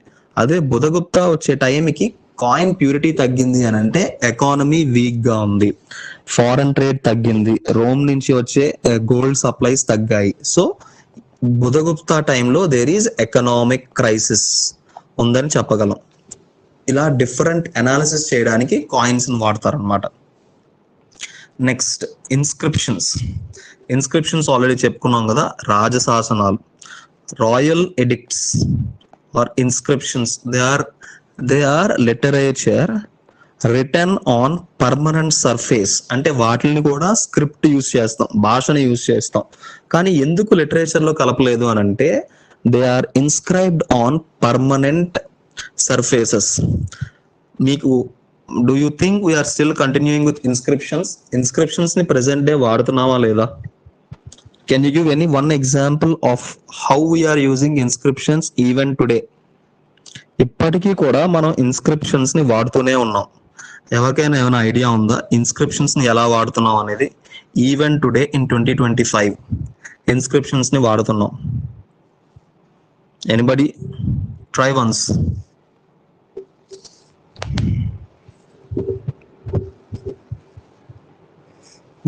Give a chance please. మీ చాట్ లో మీరు రెస్పాండ్ అవ్వండి, అప్పుడే నాకు అర్థం అవుతుందంటే మీరు క్లాస్ వింటున్నారా లేదంటే ఫ్లోలో ఉన్నారా లేదా అనేది. మీరు రెస్పాండ్ అవ్వకపోతే నాకు అర్థం కాదు.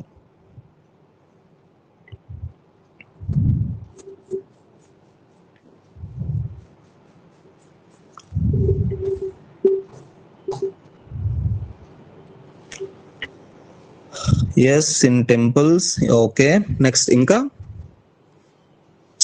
గవర్నమెంట్ కూడా ఏమన్నా శాంక్షన్ చేసినా సరే, అంటే విలేజ్ డెవలప్మెంట్స్ కి వాటర్ ట్యాంక్స్ ఏమైనా శాంక్షన్ చేసినా సరే, సింపుల్, అవంత వరకు వెళ్ళక్కర్లేదు. మీరు ఏ గవర్నమెంట్ ఫంక్షన్ అయినా, ఏ గవర్నమెంట్ అయినా తీసుకోండి, శిలాశాసనాలు వేస్తారు కదా, ఈ ప్రాజెక్ట్ ఇనాగరేషన్ అని. ఇప్పుడు పార్లమెంట్ బిల్డింగ్ ఉంది, పార్లమెంట్ బిల్డింగ్ ఇనాగరేషన్ కి ఒక శిలాఫలకం వేస్తారు, ఆ శిలాఫలకమే inscription. That is nothing but an inscription. It is issued in permanent surface, rock గానీ, స్టోన్ గానీ, కాపర్ ప్లేట్ గానీ, వీఆర్ స్టిల్ యూజింగ్ ఇన్స్క్రిప్షన్స్. ఇప్పుడు పోలవరం ప్రాజెక్ట్ ఉంది, పోలవరం ప్రాజెక్ట్ ఇనాగరేట్ చేస్తే సీఎం వచ్చి ఇనాగరేట్ దేన్ని చేస్తాడు? ఇన్స్క్రిప్షన్ నే ఇనాగరేట్ చేస్తాడు, ఆ శాసనాన్ని. దాన్నే ఇప్పుడు ప్రెసెంట్ శిలాశాసనం అని లేదంటే ఒక శిలాఫలకం అని అంటున్నాం, దాని పేరే ఇన్స్క్రిప్షన్ అన్నమాట. సో ఇప్పటికీ మనం వాటిని వాడుతున్నాం. ఆ ఇన్స్క్రిప్షన్స్ లో ఏవి మెన్షన్ చేస్తారు? మీరు ఒక్కసారి జస్ట్ థింక్, ఇన్స్క్రిప్షన్స్ లో ఏవి మెన్షన్ చేస్తున్నారు? ఇప్పుడు ఒక ఎగ్జాంపుల్ తీసుకుందాం. Prime minister parliament of India అని కొత్త పార్లమెంట్ బిల్డింగ్ ఇనాగరేట్ చేశారు. అందులో మేజర్ డీటెయిల్స్ ఏముంటాయి? వన్ ఈజ్ ఇష్యూయింగ్ అథారిటీ, ఎవరు ఇష్యూ చేశారు? Government of India, prime minister. Next year, A year లో ఇష్యూ చేశారు? 2019 2020 ఎప్పుడైతే అప్పుడు. నెక్స్ట్ దేన్ని ఇష్యూ చేశారు? అంటే ఆ పార్లమెంట్ కాంప్లెక్స్ ని ఇనాగరేట్ చేశారు. నెక్స్ట్ ఎవరెవరు ఇష్యూ చేశారు? సెంట్రల్ మినిస్టర్స్ వాళ్ళు. నెక్స్ట్ డేట్స్ లో ఏ డేట్ అంటే గ్రెగోరియన్, అంటే ఇప్పుడు మనం 24-25 ఆ క్యాలెండరా, లేదంటే సాకా ఇయర్ అంటారు, సాకా ఎరా 19 సాకా ఎరా అనేది ఒక different type of calendar. A calendar లో ఇష్యూ చేశారు? అండ్ నెక్స్ట్ ఎక్కడ ఇష్యూ చేశారు? The place where it is issued. ఇవన్నీ కూడా మనకు తెలిసేది ఇన్స్క్రిప్షన్స్ వల్ల. అందుకే ఇన్స్క్రిప్షన్స్ అనేవి పర్మనెంట్ రికార్డ్స్, అది ఎప్పటికీ పోకుండా శాశ్వతంగా ఉంటుంది. ఎందుకు అని అంటే పర్మనెంట్ సర్ఫేస్ మీద యూజ్ చేస్తారు. Time May damage it. ఇప్పుడు అశోకన్ పిల్లర్స్ ని, అశోకన్ స్క్రిప్ట్ ని, అశోకన్ ఇన్స్క్రిప్షన్ ఇప్పుడు చూస్తే డ్యామేజ్ అవ్వచ్చు, but they are largely protected because of the hard surface on which they are inscribed. అందుకే వాటిని ఇన్స్క్రిప్షన్స్ అని అంటాం, ఎందుకంటే పర్మనెంట్ సర్ఫేస్ మీద ఇష్యూ చేస్తారు, లాంగ్ లాస్టింగ్ ఉంటాయి అన్నమాట. అండ్ మిగతా అన్ని సోర్సెస్ కన్నా ఇన్స్క్రిప్షన్స్ ఉన్న డిఫరెన్స్ ఏంటి అని అంటే they directly speak about the issuer, first hand account అనమాట. అంటే ఇప్పుడు నేను మీకు ఒక ఇన్ఫర్మేషన్ చెప్పాను అనుకోండి, మీరు థర్డ్ పర్సన్ చెప్తారు, థర్డ్ పర్సన్ ఫోర్త్ పర్సన్ చెప్తారు, అక్కడ ఇన్ఫర్మేషన్ చేంజ్ అవుతూ ఉంటుంది. నేను హీఈస్ గుడ్ అని అంటే next person he's very good అంటాడు, third person he's absolutely good అంటాడు. కానీ ఇక్కడ ఇన్ఫర్మేషన్ మారుతూ ఉంది. బట్ ఇన్స్క్రిప్షన్స్ లో నేను ఏదైతే డైరెక్ట్ గా చెప్పానో అదే కనబడుతుంది, నో డౌట్, సెకండ్ ఆప్షన్ అనేది ఉండదు. సో ఇన్స్క్రిప్షన్ లో పర్మనెంట్ అండ్ ప్రైమరీ ఎవిడెన్స్, ఎందుకంటే డైరెక్ట్ గా నేను చెప్పింది అక్కడ కనబడుతుంది, అక్కడ ఇంటర్ప్రిటేషన్స్ తక్కువ ఉంటాయి అన్నమాట. అందుకు ఇన్స్క్రిప్షన్స్ అంత important. Even still we're using inscriptions. అలాగే మీకు గుర్తుంటే కాయిన్స్ కూడా రీసెంట్ గా ఎన్టీఆర్ 100 ఇయర్స్ సెంటనరీకి గవర్నమెంట్ ఆఫ్ ఇండియా ఒక కాయిన్ ఇష్యూ చేసింది. ఒక కమెమొరేటివ్ కాయిన్ అంటే స్మారకంగా ఒక కాయిన్ రిలీజ్ చేశారు. These are also sources. ఒక 100 ఏళ్ల తర్వాత ఆ కాయిన్ చూస్తే మనకు ఐడియా వస్తుంది. ఆ కాయిన్ మీద government of India symbol, NTR face, అతని టైం పీరియడ్ అవన్నీ మెన్షన్ చేయడం వల్ల ఓకే ఈ పీరియడ్ లో ఇతనికి గుర్తుగా ఈ కాయిన్ ఇష్యూ చేశారు, ఇది దీని సిగ్నిఫికెన్స్ అనేది మనకు తెలుస్తుంది అనమాట. అలాగే ఎవరు ఇష్యూ చేశారు అనేది కూడా తెలుస్తుంది. అక్కడ ఇండియన్ ఎంబ్లమ్ ఉండడం అంటే గవర్నమెంట్ ఆఫ్ ఇండియా ఇష్యూ చేసింది అనేది, అది వీటి సిగ్నిఫికెన్స్. నెక్స్ట్ ఆర్కియాలజీలోనే ఇప్పుడు ఇంకొంచెం డీటెయిల్డ్ గా వెళ్తే, ఇప్పుడు ఆర్కియాలజికల్ సోర్సెస్ లో కాయిన్స్ ఉన్నాయి, మెటీరియల్ రిమైన్స్ ఉన్నాయి, ఇన్స్క్రిప్షన్స్ ఉన్నాయి. వాటిల్లో మెటీరియల్ రిమైన్స్ గురించే తెలుసుకోవాలి అని అంటే వాటిలో డిఫరెంట్ టైప్స్ ఉంటాయి అన్నమాట. మెటీరియల్ రిమైన్స్ లో కామన్ పీపుల్ ఎలా ఉండేవారు, కామన్ లైఫ్ స్టైల్స్ ఎలా ఉండేవి అనేది ఆర్కియాలజీలోనే ఎక్కువగా తెలుస్తాయి. ఎందుకు అని అంటే coins and inscriptions are issued only by kings. అంటే ఇప్పుడు శాసనాలు అనేవి రాజులు ఇష్యూ చేస్తారు, లేదంటే దాన శాసనాలు అని ఉంటాయి కదా, అంటే టెంపుల్స్ కి మనం ఏమైనా దానం చేసినా ఏమైనా డొనేషన్ చేసినా వాళ్ళు ఇష్యూ చేస్తారు. బట్ కామన్ పీపుల్, ఒక నార్మల్ నిరుపేద రైతు గాని, ఒక కామన్ ఆర్టిజాన్ అంటే ఒక పాటర్ గాని, ఒక కుమ్మరి గాని, వాళ్ళు చెప్పేది వాళ్ళ లైఫ్ ఎలా ఉండేది అనేది తెలుసుకోవడానికి ఆర్కియాలజీ, వాళ్ళు నివసించిన ప్లేసెస్, వాళ్ళు వాడిన టూల్స్, వాళ్ళు యూజ్ చేసిన ఆబ్జెక్ట్స్, అవి మనకి ఎక్కువగా తెలిసేది ఆర్కియాలజికల్ రిమైన్స్ లోని. అందుకు ఈ ఆర్కియాలజీ అనేది చాలా ఇంపార్టెంట్. నెక్స్ట్ ఇందులో ఈ ఆర్కియాలజికల్ స్టడీస్ లో స్కెలిటన్ స్టడీస్ అనేది ఒకటి ఉంటుంది. స్కెలిటన్ స్టడీస్ అంటే హ్యూమన్ రిమైన్స్. ఇప్పుడు బరియల్స్ స్టడీ చేయడం వల్ల ఓకే ఈ పీరియడ్ లో హ్యూమన్స్ ఎక్కడ ఉండేవాళ్ళు, ఎక్కడి నుంచి వచ్చేవాళ్ళు.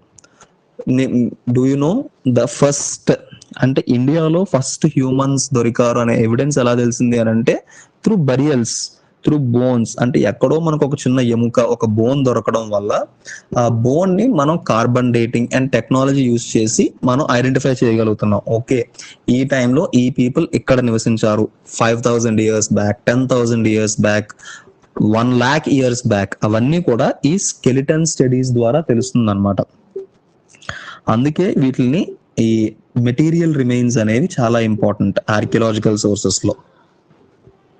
Similarly the other types are the dietary evidence. అంటే వాళ్ళ యొక్క స్థితిగతులు ఎలా ఉండేవి. ఇప్పుడు మనకి ఒక సెటిల్మెంట్ లో ఒక ప్లేస్ లో ఎక్కువ యానిమల్ బోన్స్ కానీ, లేదంటే క్యాటిల్ బోన్స్, వాటి యొక్క యాష్ మౌంట్స్ దొరికాయి అని అంటే మనం అర్థం చేసుకోవచ్చు ఓకే అక్కడున్న పీపుల్ యానిమల్స్ ని ఎక్కువగా తినేవాళ్ళు, వాటి బోన్స్ ని యూజ్ చేసుకునే వాళ్ళు అనేది తెలుస్తుంది అనమాట.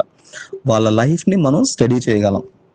And 90% of sources are archaeological sources. ఎందుకు అని అంటే లిటరేచర్ అనేది స్టార్ట్ అయింది ఇప్పుడు మనిషి 10 లక్షల సంవత్సరాల క్రితం మొట్టమొదటిసారి, అంటే మనిషి యొక్క human ancestor 1 million years back పుడితే అప్పటి నుంచి ఆర్కియలాజికల్ సోర్సెస్ ఉన్నాయి. అంటే అతను వాడిన రాళ్ళు, అతను వాడిన టూల్స్, స్టోన్ యాక్సెస్ అవన్నీ ఉన్నాయి. కానీ లిటరేచర్ అనేది ఓన్లీ 10,000 years లోనే స్టార్ట్ అయింది. So 90% of human history is recorded in archaeological sources. 90% human evolution అంతా ఆర్కియలాజికల్ సోర్సెస్ లోనే రికార్డ్ అయ్యింది. ఆ లేటెస్ట్ డెవలప్మెంట్ లిటరేచర్ అనేది లాస్ట్ 10,000 years లోనే మనకు కనబడుతుంది. ఆ 10,000 years లోనే మనకి అంత ఎక్కువ లిటరరీ అవుట్పుట్ వచ్చింది అనమాట. ఈ అనాలిసిస్ అనేది ఇప్పుడు నేను ఏదైతే చెప్తున్నానో ఆర్కియాలజికల్ అండ్ లిటరరీ సోర్సెస్ అనేది మెయిన్స్ అనాలిసిస్ లో చాలా ఇంపార్టెంట్. ఎందుకంటే మీకు ఒక స్టాండర్డ్ క్వశ్చన్ ఏంటి అని అంటే, Indus valley civilization is largely based on archaeological sources. మనకి డైరెక్ట్ మెటీరియల్ ఎవిడెన్స్ ద్వారానే తెలుస్తుంది. అక్కడ లిటరరీ సోర్సెస్ తెలియదు, ఎందుకంటే మనకి స్క్రిప్ట్ తెలియదు. స్క్రిప్ట్ మనం ఇంకా నేర్చుకోలేదు కాబట్టి. Similarly the Vedic age is known mainly through Rigveda. అక్కడ లిటరేచరే ఉంది, ఆర్కియలాజికల్ ఎవిడెన్స్ అంత లేదు. సో ఎక్కువగా యూపీఎస్సీలో often repeated question is archaeology ద్వారానే ఇండస్ వ్యాలీ తెలుస్తుంది, లిటరేచర్ ద్వారానే వేదిక్ ఏజ్ తెలుస్తుంది. వీరన్నిటికీ డిఫరెన్స్ ఏంటి, దేన్ని ఫాలో అవ్వాలి, దీని ప్లస్ ఏంటి, దాని ప్లస్ ఏంటి అనేది ఎక్కువ అడుగుతారు అనమాట. అందుకు ఈ డిఫరెన్స్. నెక్స్ట్, ఆర్కియలాజికల్ సోర్సెస్ లోనే ఇంకొక type of sources is the megaliths or ancient burial practices. Megaliths ని తెలుగులో రాక్షస గుళ్ళు అని అంటారు. రాక్షస గుళ్ళు. మెగాలిత్స్ are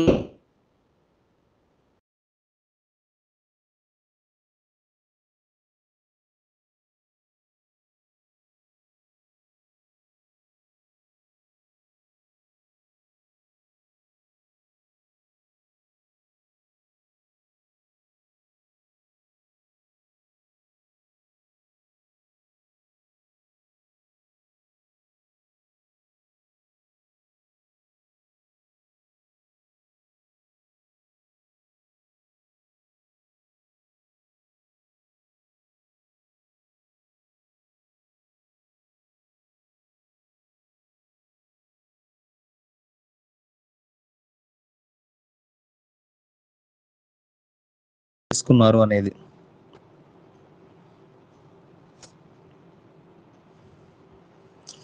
next, this is about the megaliths, why they are important, and ఇండియాలో ఎక్కడెక్కడ మెగాలిథిక్ స్టోన్స్ ఉన్నాయి, మెగాలిథిక్ బరియల్స్ ఉన్నాయి అనేది మనం డిస్కస్ చేస్తాం అనమాట. Next, see this is about how this particular place called Inamgaon అనే ఒక పర్టిక్యులర్ ప్లేస్ లో ఈ మెగాలిథిక్ బరియల్స్ ఆ ట్రాన్సిషన్ అనేది ఎలా కనబడింది అనేది మనం స్టడీ చేస్తాం అనమాట. పర్టికులర్ గా 3,500 years బ్యాక్ హ్యూమన్ సెటిల్మెంట్స్ ఎలా ఉండేవి అనేది. Actually there is a direct question in UPSC about the significance of this place Inamgaon place అనేది ఎందుకు ఇంపార్టెంట్, అదొక మెగాలిథిక్ సైట్. ఆ ప్లేస్ లో we have a settled habitation. అంటే around 3,600 years ago we have a settled habitation in the Inamgaon region. Inamgaon అనేది present day Madhya Pradesh లో ఉంది. మధ్యప్రదేశ్ లో ఈనాంగావ్ అనే ప్లేస్ ఉందన్నమాట. ఈ ఈనాంగావ్ లో మనకి ఒక ఎర్లియస్ట్ ఎవిడెన్స్ దొరుకుతుంది ఈ బరియల్స్, మెగాలిథిక్ బరియల్స్ ఎలా ఉండేవి, అక్కడ వాళ్ళ సోషల్ ప్రాక్టీసెస్ ఎలా ఉండేవి అని. అంటే ఇప్పుడు బరియల్స్ ద్వారా వాళ్ళ ప్రాక్టీసెస్ ఎలా తెలుస్తాయి అని అంటే, జస్ట్ ఇప్పుడు ఎక్స్కవేషన్ లో ఒక బరియల్, ఒక శవం దొరికింది అని అంటే ఆ శవంతో పాటు చాలా గూడ్స్ ఉండేవి. వాళ్ళు యూజ్ చేసిన ఆర్నమెంట్స్ కానీ, వాళ్ళ యూజ్ కోసం పెట్టిన పాట్స్, కుండలు కానీ, వాళ్ళు యూజ్ చేసే ఫుడ్ ఐటమ్స్, వాళ్ళ బాడీ స్ట్రక్చర్ అవన్నీ తెలియడం వల్ల వాళ్ళ సోషల్ స్ట్రక్చర్ ఏంటి, అక్కడున్న ఆ సొసైటీ అనేది ఎలా ఎవాల్వ్ అయ్యింది, అతను ఏమైనా ఆ ఊరికి పెద్ద, లేదంటే అక్కడ ఆ సొసైటీ ఏంటి అనేది మనకి ఈ బరియల్స్ ని స్టడీ చేసినప్పుడే తెలుస్తుంది. అందుకే దీన్ని ఈ ఈనాంగావ్ అనేది ఎక్కువగా యూపీఎస్సీ ప్రిలిమ్స్ లో ఎక్కువగా అడుగుతారు అనమాట ఈ క్వశ్చన్ ని. ఈ మెగాలిథిక్ బరియల్స్ ఎక్కడ ఉన్నాయి, లేదంటే ఈనాంగావ్ యొక్క సిగ్నిఫికెన్స్ ఏంటి అనేది. Next, already we have discussed about the significance of coins. Coins యొక్క సిగ్నిఫికెన్స్ ఏంటి అంటే పొలిటికల్ గా అండ్ ఎకనామికల్ గా వాటి యొక్క ఇంపార్టెన్స్ ఏంటి. ఫస్ట్ మనం ఆల్రెడీ చెప్పుకున్నాం క్రోనాలజీ, అంటే ఏ కాయిన్ ని ఎవరు ఇష్యూ చేశారు అనేది తెలుస్తుంది. ఏ పీరియడ్ లో ఆ కాయిన్స్ ని ఇష్యూ చేశారు, ఎవరు ఇష్యూ చేశారు, which political authority, which king, which dynasty. ఒక్కొక్కసారి ఈ కాయిన్స్ ద్వారానే చాలా మంది కింగ్స్ తెలుస్తారు అనమాట, ఏ కింగ్ ఏ కాలంలో రూల్ చేశారు అనేది. ఇప్పుడు గుప్తా డైనాసిటీలో Ramagupta, there is a king called Ramagupta and another king called Kacha. See మనం ఏ టెక్స్ట్ బుక్స్ చదివినా వీళ్ళ గురించి రెఫరెన్సెస్ ఉండవు. Kacha and Ramagupta. Ramagupta to some extent in Vishakhadatta రాసిన దేవీ చంద్రగుప్తంలో రామగుప్త గురించి ఉంటుంది. బట్ ఈ కచ అనే అతని గురించి ఎక్కడ మనకి రెఫరెన్స్ లేదు. కానీ మనకి ఎలా తెలిసింది అని అంటే ఈ కాయిన్స్ ద్వారా. కాయిన్స్ ద్వారా కచ అనే ఒక కింగ్ ఉండేవాడు.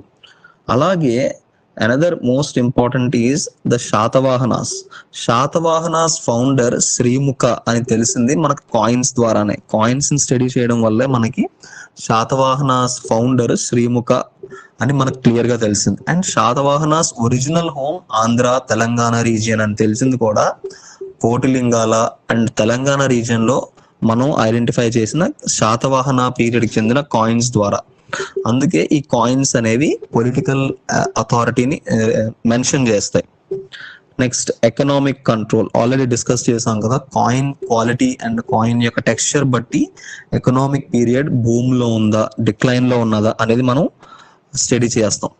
నెక్స్ట్ జియోగ్రాఫికల్ ఎక్స్టెంట్, అంటే ఏ ఏరియాలో ఆ కాయిన్ దొరికిందో ఆ కాయిన్ యొక్క సిగ్నిఫికెన్స్. అంటే ఇప్పుడు అశోకన్ కాయిన్స్ ఇండియా మొత్తం దొరికాయి అని అంటే అశోకన్ ఎంపైర్ అంత వాస్ట్ గా ఎక్స్టెండ్ అయ్యింది, ఆ ఏరియా అంతా అతని కంట్రోల్లో ఉంది అని. నెక్స్ట్ ఈజ్ రిలీజియస్ ఆస్పెక్ట్స్, అంటే ఇప్పుడు ఆ కాయిన్ లో ఉన్న ఫేసెస్, కింగ్ ఫేస్ అవ్వచ్చు, కొన్ని డైటీస్ ఫేసెస్ అవ్వచ్చు. ఇప్పుడు శ్రీకృష్ణదేవరాయలు తన కాయిన్స్ అనేవి తిరుమల వెంకటేశ్వర స్వామి ఫేస్ తో ఇష్యూ చేశారనమాట. అంటే ఆ కాయిన్ చూడగానే అతని యొక్క ఫేవరెట్ డైటీ తిరుమల వెంకటేశ్వర స్వామి అని తెలుస్తుంది. అండ్ దాన్ని ఇష్యూ చేసింది కూడా కృష్ణదేవరాయలు అనమాట. ఇప్పుడు మనకు క్వశ్చన్ ఎలా అడుగుతాడంటే డిఫరెంట్ టైప్స్ ఆఫ్ కాయిన్స్ ఇచ్చి ఈ కాయిన్స్ ని ఎవరు ఇష్యూ చేశారని అడుగుతారు. లక్ష్మి ఇమేజ్ ఉన్న కాయిన్ ఎవరు ఇష్యూ చేశారు, బుద్ధ ఇమేజెస్ ఉన్న కాయిన్స్ ఎవరు ఇష్యూ చేశారు, అండ్ ఇప్పుడు చెప్పాను కదా వెంకటేశ్వర కాయిన్స్ ఎవరు ఇష్యూ చేశారు అనేది. అలాగే దేర్ ఆర్ సెవరల్ ఎంబ్లమ్స్. ఇప్పుడు మనకి సారనాథ్ లయన్ పిల్లర్ ఎలాగైతే ఒక ఎంబ్లమ్, ఆ టైంలో the kings and dynasties have their own emblems. ఇప్పుడు the Chola dynasty is represented by a tiger. The Cholas dynasty is represented by a tiger. అలాగే the Vijayanagar is represented by a image of a dagger, అంటే ఒక కత్తి, ఒక వరాహ అవతారం ఉన్న image ని వాళ్ళ రాజచిహ్నంగా యూజ్ చేశారనమాట. ఇవన్నీ కూడా మనకి కాయిన్స్ స్టడీ చేయడం వల్లే తెలుస్తుంది. వీటినే యూపీఎస్సీ ప్రిలిమ్స్ లో క్వశ్చన్ అడుగుతాడు. Which of the following Kings issued Varaha emblem ఉన్న కాయిన్స్ ని ఎవరు ఇష్యూ చేశారు అని అంటే చాళుక్యాస్ ఇష్యూ చేశారు, విజయనగర్స్ ఇష్యూ చేశారు. సో వీటి ద్వారానే క్వశ్చన్స్ అనేవి ఫ్రేమ్ అవుతుంది. మీకు పొలిటికల్ గా ఏ కింగ్ ఎప్పుడు వచ్చారు, ఎవరు రూల్ చేశారు అనేది ఎప్పుడు అడగరు. ఇలాంటి క్వశ్చన్సే ఎక్కువ అడుగుతారు. ఎందుకంటే ఆ పొలిటికల్ ఆస్పెక్ట్స్ అనేది they are not much relevant. ఇప్పుడు ఇలాంటి ఆస్పెక్ట్స్ ద్వారా మనకి అనాలిసిస్ అనేది తెలుస్తుంది అనమాట. అందుకే వీటిని ఎక్కువగా ఫోకస్ చేయాలి. నెక్స్ట్ ఆల్రెడీ ఇన్స్క్రిప్షన్స్ గురించి మనం డిస్కస్ చేసాం, అవి ఎందుకు ఇంపార్టెంట్, వాటి సిగ్నిఫికెన్స్ ఏంటి అనేది. నెక్స్ట్ ఇక్కడ ఇంకొక ఇంపార్టెంట్ ఆస్పెక్ట్ ఏంటి అని అంటే there are different types of inscriptions. Inscriptions లో చాలా రకాలు ఉంటాయి అన్నమాట. వాటిని మెయిన్ గా డివైడ్ చేయాలి అని అంటే inscriptions can be divided into royal edicts అంటే రాజులు ఇష్యూ చేసిన శాసనం. They directly describe the king's orders. దీనికి బెస్ట్ ఎగ్జాంపుల్ వచ్చేసి Ashokan inscriptions. See, all Ashokan inscriptions come under royal edicts. Royal edicts లో వస్తాయి. అలాగే the second type is called ప్రశస్తి.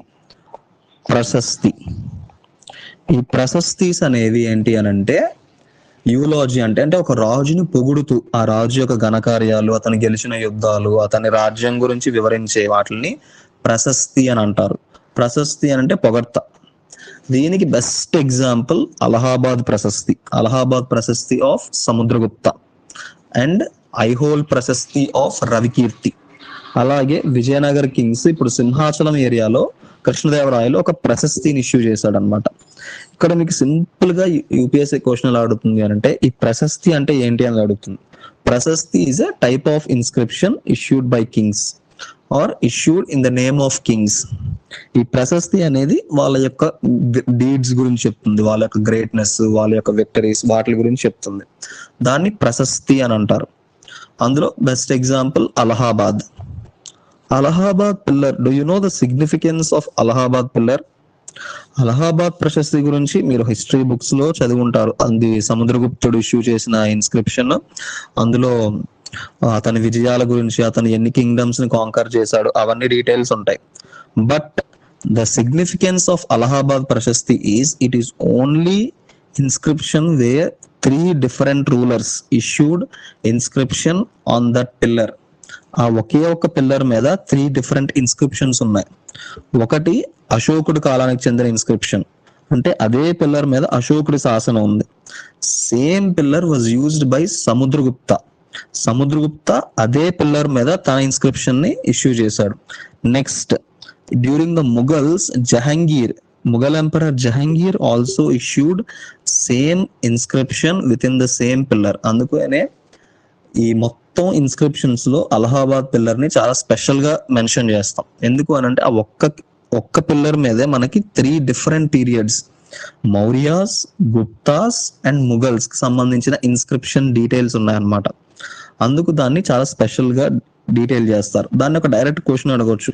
Which of the following inscription records dynastics 3 different dynasties Mauryas, Guptas and Mughals చెప్పేది అలహాబాద్ ప్రశస్తి అన్నమాట. Next other type of inscriptions royal edicts, శాసనాస్ and Prashastis తర్వాత copper plates అన్నమాట. Copper plate inscriptions. ఈ copper plates అనేవి ఇప్పటికీ కూడా మీరు టెంపుల్స్ లో కానీ ఈ ఇన్స్క్రిప్షన్స్ లో చూడొచ్చు. అంటే ఎవరికైనా దానం చేస్తున్నా, ఈ భూమిని దానం చేసినప్పుడు, లేదంటే ఒక శిలాఫలకం వేసినప్పుడు వాటికి ఎక్కువగా వాడేది కాపర్ ప్లేట్ ఇన్స్క్రిప్షన్స్ అన్నమాట. అంటే ఒక కింగ్ గాని, ఒక బ్రాహ్మణ్ కి గాని, ఏమైనా ఒక టెంపుల్ కి ఏమైనా డొనేషన్స్ చేసినప్పుడు ఆ ల్యాండ్ రికార్డ్స్, ఇప్పుడు మనం ల్యాండ్ రికార్డ్ పేపర్స్ ఉంటాయి కదా, ట్రాన్సాక్షన్ పేపర్స్ ఏవైతే ఉన్నాయో అప్పట్లో కాపర్ ప్లేట్స్ ని యూజ్ చేసేవారు. The copper plates are used to register the land grant and land record. Land record and land grant ని రిజిస్టర్ చేయడానికి వాళ్ళు కాపర్ ప్లేట్స్ యూజ్ చేసేవాళ్ళు అనమాట. ఇది ఎప్పటి వరకు కంటిన్యూ అయిందంటే బ్రిటిషర్స్ వాళ్ళ అడ్మినిస్ట్రేషన్ పెట్టే వరకు కూడా ఈ కాపర్ ప్లేట్స్ ని అఫీషియల్ రికార్డ్స్ గా యూజ్ చేసేవారు. ఎందుకు? ల్యాండ్ యొక్క బౌండరీస్ ని డిఫైన్ చేయడానికి, ఒక ల్యాండ్ యొక్క యూనిట్ ఎంతవరకు ఉంది, ఎక్స్టెంట్ ఎంతవరకు ఉంది, అవన్నీ కూడా ఈ కాపర్ ప్లేట్స్ లోనే మెన్షన్ చేసేవాళ్ళు. ల్యాండ్ ని ఏ విధంగా మెజర్ చేసేవారు, అక్కడ టాక్సేషన్ ఎలా ఉండేది, అక్కడ రిసోర్సెస్ ఏంటి, ఇవన్నీ కూడా ఈ కాపర్ ప్లేట్స్ లోనే మెన్షన్ చేసేవాళ్ళు అనమాట. Next the other type of inscriptions is votive inscriptions. Votive inscriptions అంటే దాన శాసనాలు. ఇప్పుడు ఎవరైనా ఒక ట్రావెలర్ గాని, ఒక ట్రేడర్ గాని, ఒక మర్చెంట్ గాని ఏదైనా ఒక టెంపుల్ కి, ఒక బుద్ధిస్ట్ సంఘాకి ఏమైనా డొనేషన్ చేస్తే దాన్ని రికార్డ్ చేసే ఇన్స్క్రిప్షన్ ని వోటివ్ ఇన్స్క్రిప్షన్ అంటారు. అంటే దానంగా ఇచ్చింది. మీరు ఏ గుడికైనా వెళ్ళినా అక్కడ శిలాఫలకాలు ఉంటాయి కదా, ఈయన విరాళంతో, వీళ్ళ సహాయంతో, వీళ్ళ జ్ఞాపకార్థం అని, అవన్నీ కూడా votive inscriptions. They are votive inscriptions. అవి మేజర్ టైప్స్ ఆఫ్ ఇన్స్క్రిప్షన్స్ అన్నమాట. నెక్స్ట్ ఆల్రెడీ వాటికి చెప్పుకున్నాం కదా వాటి యొక్క సిగ్నిఫికెన్స్ ఏంటి అనేది. Inscriptions are official records. ఎందుకంటే ఫస్ట్ హ్యాండ్ ఇన్ఫర్మేషన్ ఎవరైతే ఇష్యూ చేశారో వాళ్ళే డైరెక్ట్ గా కమ్యూనికేట్ చేస్తున్నారు. సో ఒక అథారిటీతో చెప్తున్నాం అనమాట, వాటికి గ్రేటర్ కమాండ్ ఉంటుంది. నెక్స్ట్ ప్రిసైజ్ ఇన్ఫర్మేషన్, పర్టికులర్ గా ఈ ఇన్ఫర్మేషన్ గురించి చెప్తున్నారు, దీని సిగ్నిఫికెన్స్ గురించి చెప్తున్నారు. This is about sources, archaeological sources, అందులో coins, material remains, inscriptions, different inscriptions, వాటి టైప్స్, వాటి ఎగ్జాంపుల్స్ అవి డిస్కస్ చేసాం. In material you will be identifying several examples provide చేసాం, ఈ ఇన్స్క్రిప్షన్ దేనికి ఇంపార్టెంట్ అనేది. నెక్స్ట్ ఈ సోర్సెస్ తర్వాత మనం తెలుసుకోవాల్సింది ఏంటి అంటే ద ఇండియన్ సబ్ కాంటినెంట్ గురించి. ఇండియన్ సబ్ కాంటినెంట్ ని సబ్ కాంటినెంట్ అని ఎందుకు అంటారు? India is only thing which is, అంటే ఒక కాంటినెంట్, ఒక పెద్ద ఖండం కన్నా చిన్నది, ఒక దేశం కన్నా పెద్దది, అందుకే దాన్ని సబ్ కాంటినెంట్. క్లైమేటికల్ గా కానీ, జియోగ్రాఫికల్ గా కానీ, లేదా కల్చరల్ డెవలప్మెంట్ లో ఇండియాకి చాలా డిస్టింక్టివ్ ప్లేస్ ఉంది, అందుకే దాన్ని ఇండియన్ సబ్ కాంటినెంట్ అన్నారు. ఎందుకు అనంటే టిప్ ఆఫ్ కన్యాకుమారి నుండి హిమాలయాస్ వరకు very vast country, very vast area in size. మనకి మ్యాప్స్ లో ప్రొజెక్షన్ వల్ల ఇండియా అనేది చిన్నగా కనబడుతుంది, కానీ ఈ ట్రాపికల్ ఏరియాస్ లో ఉన్న కంట్రీస్ అనేవి చాలా మ్యాప్ 3D ఇమేజ్ లో చిన్నగా కనబడతాయి, but actually land area wise చాలా పెద్దవి. అండ్ పర్టికులర్ గా ఈ హిమాలయన్ సిస్టమ్స్, హిమాలయాస్, ఈ వెస్ట్ కి వచ్చేసరికి హిందూ కుష్ హిమాలయన్ మౌంటైన్స్, ఈస్ట్ కి వచ్చేసరికి పూర్వాంచల్ మౌంటైన్స్, నార్త్ ఈస్ట్ లో ఉన్న పూర్వాంచల్ మౌంటైన్స్ ద్వారా ఒక డిస్టింక్టివ్ యూనిట్ అనేది ఏర్పడుతుంది అనమాట. You all know that India అంటారు, భారత్ అంటారు, హిందుస్థాన్ అంటారు, సింధ్ అని అంటారు, but they are all not the same. ఇవన్నీ కూడా ఒకటే టర్మ్ కాదు. సి పర్టికులర్ గా India, the term India is derived from the Greek word Indus.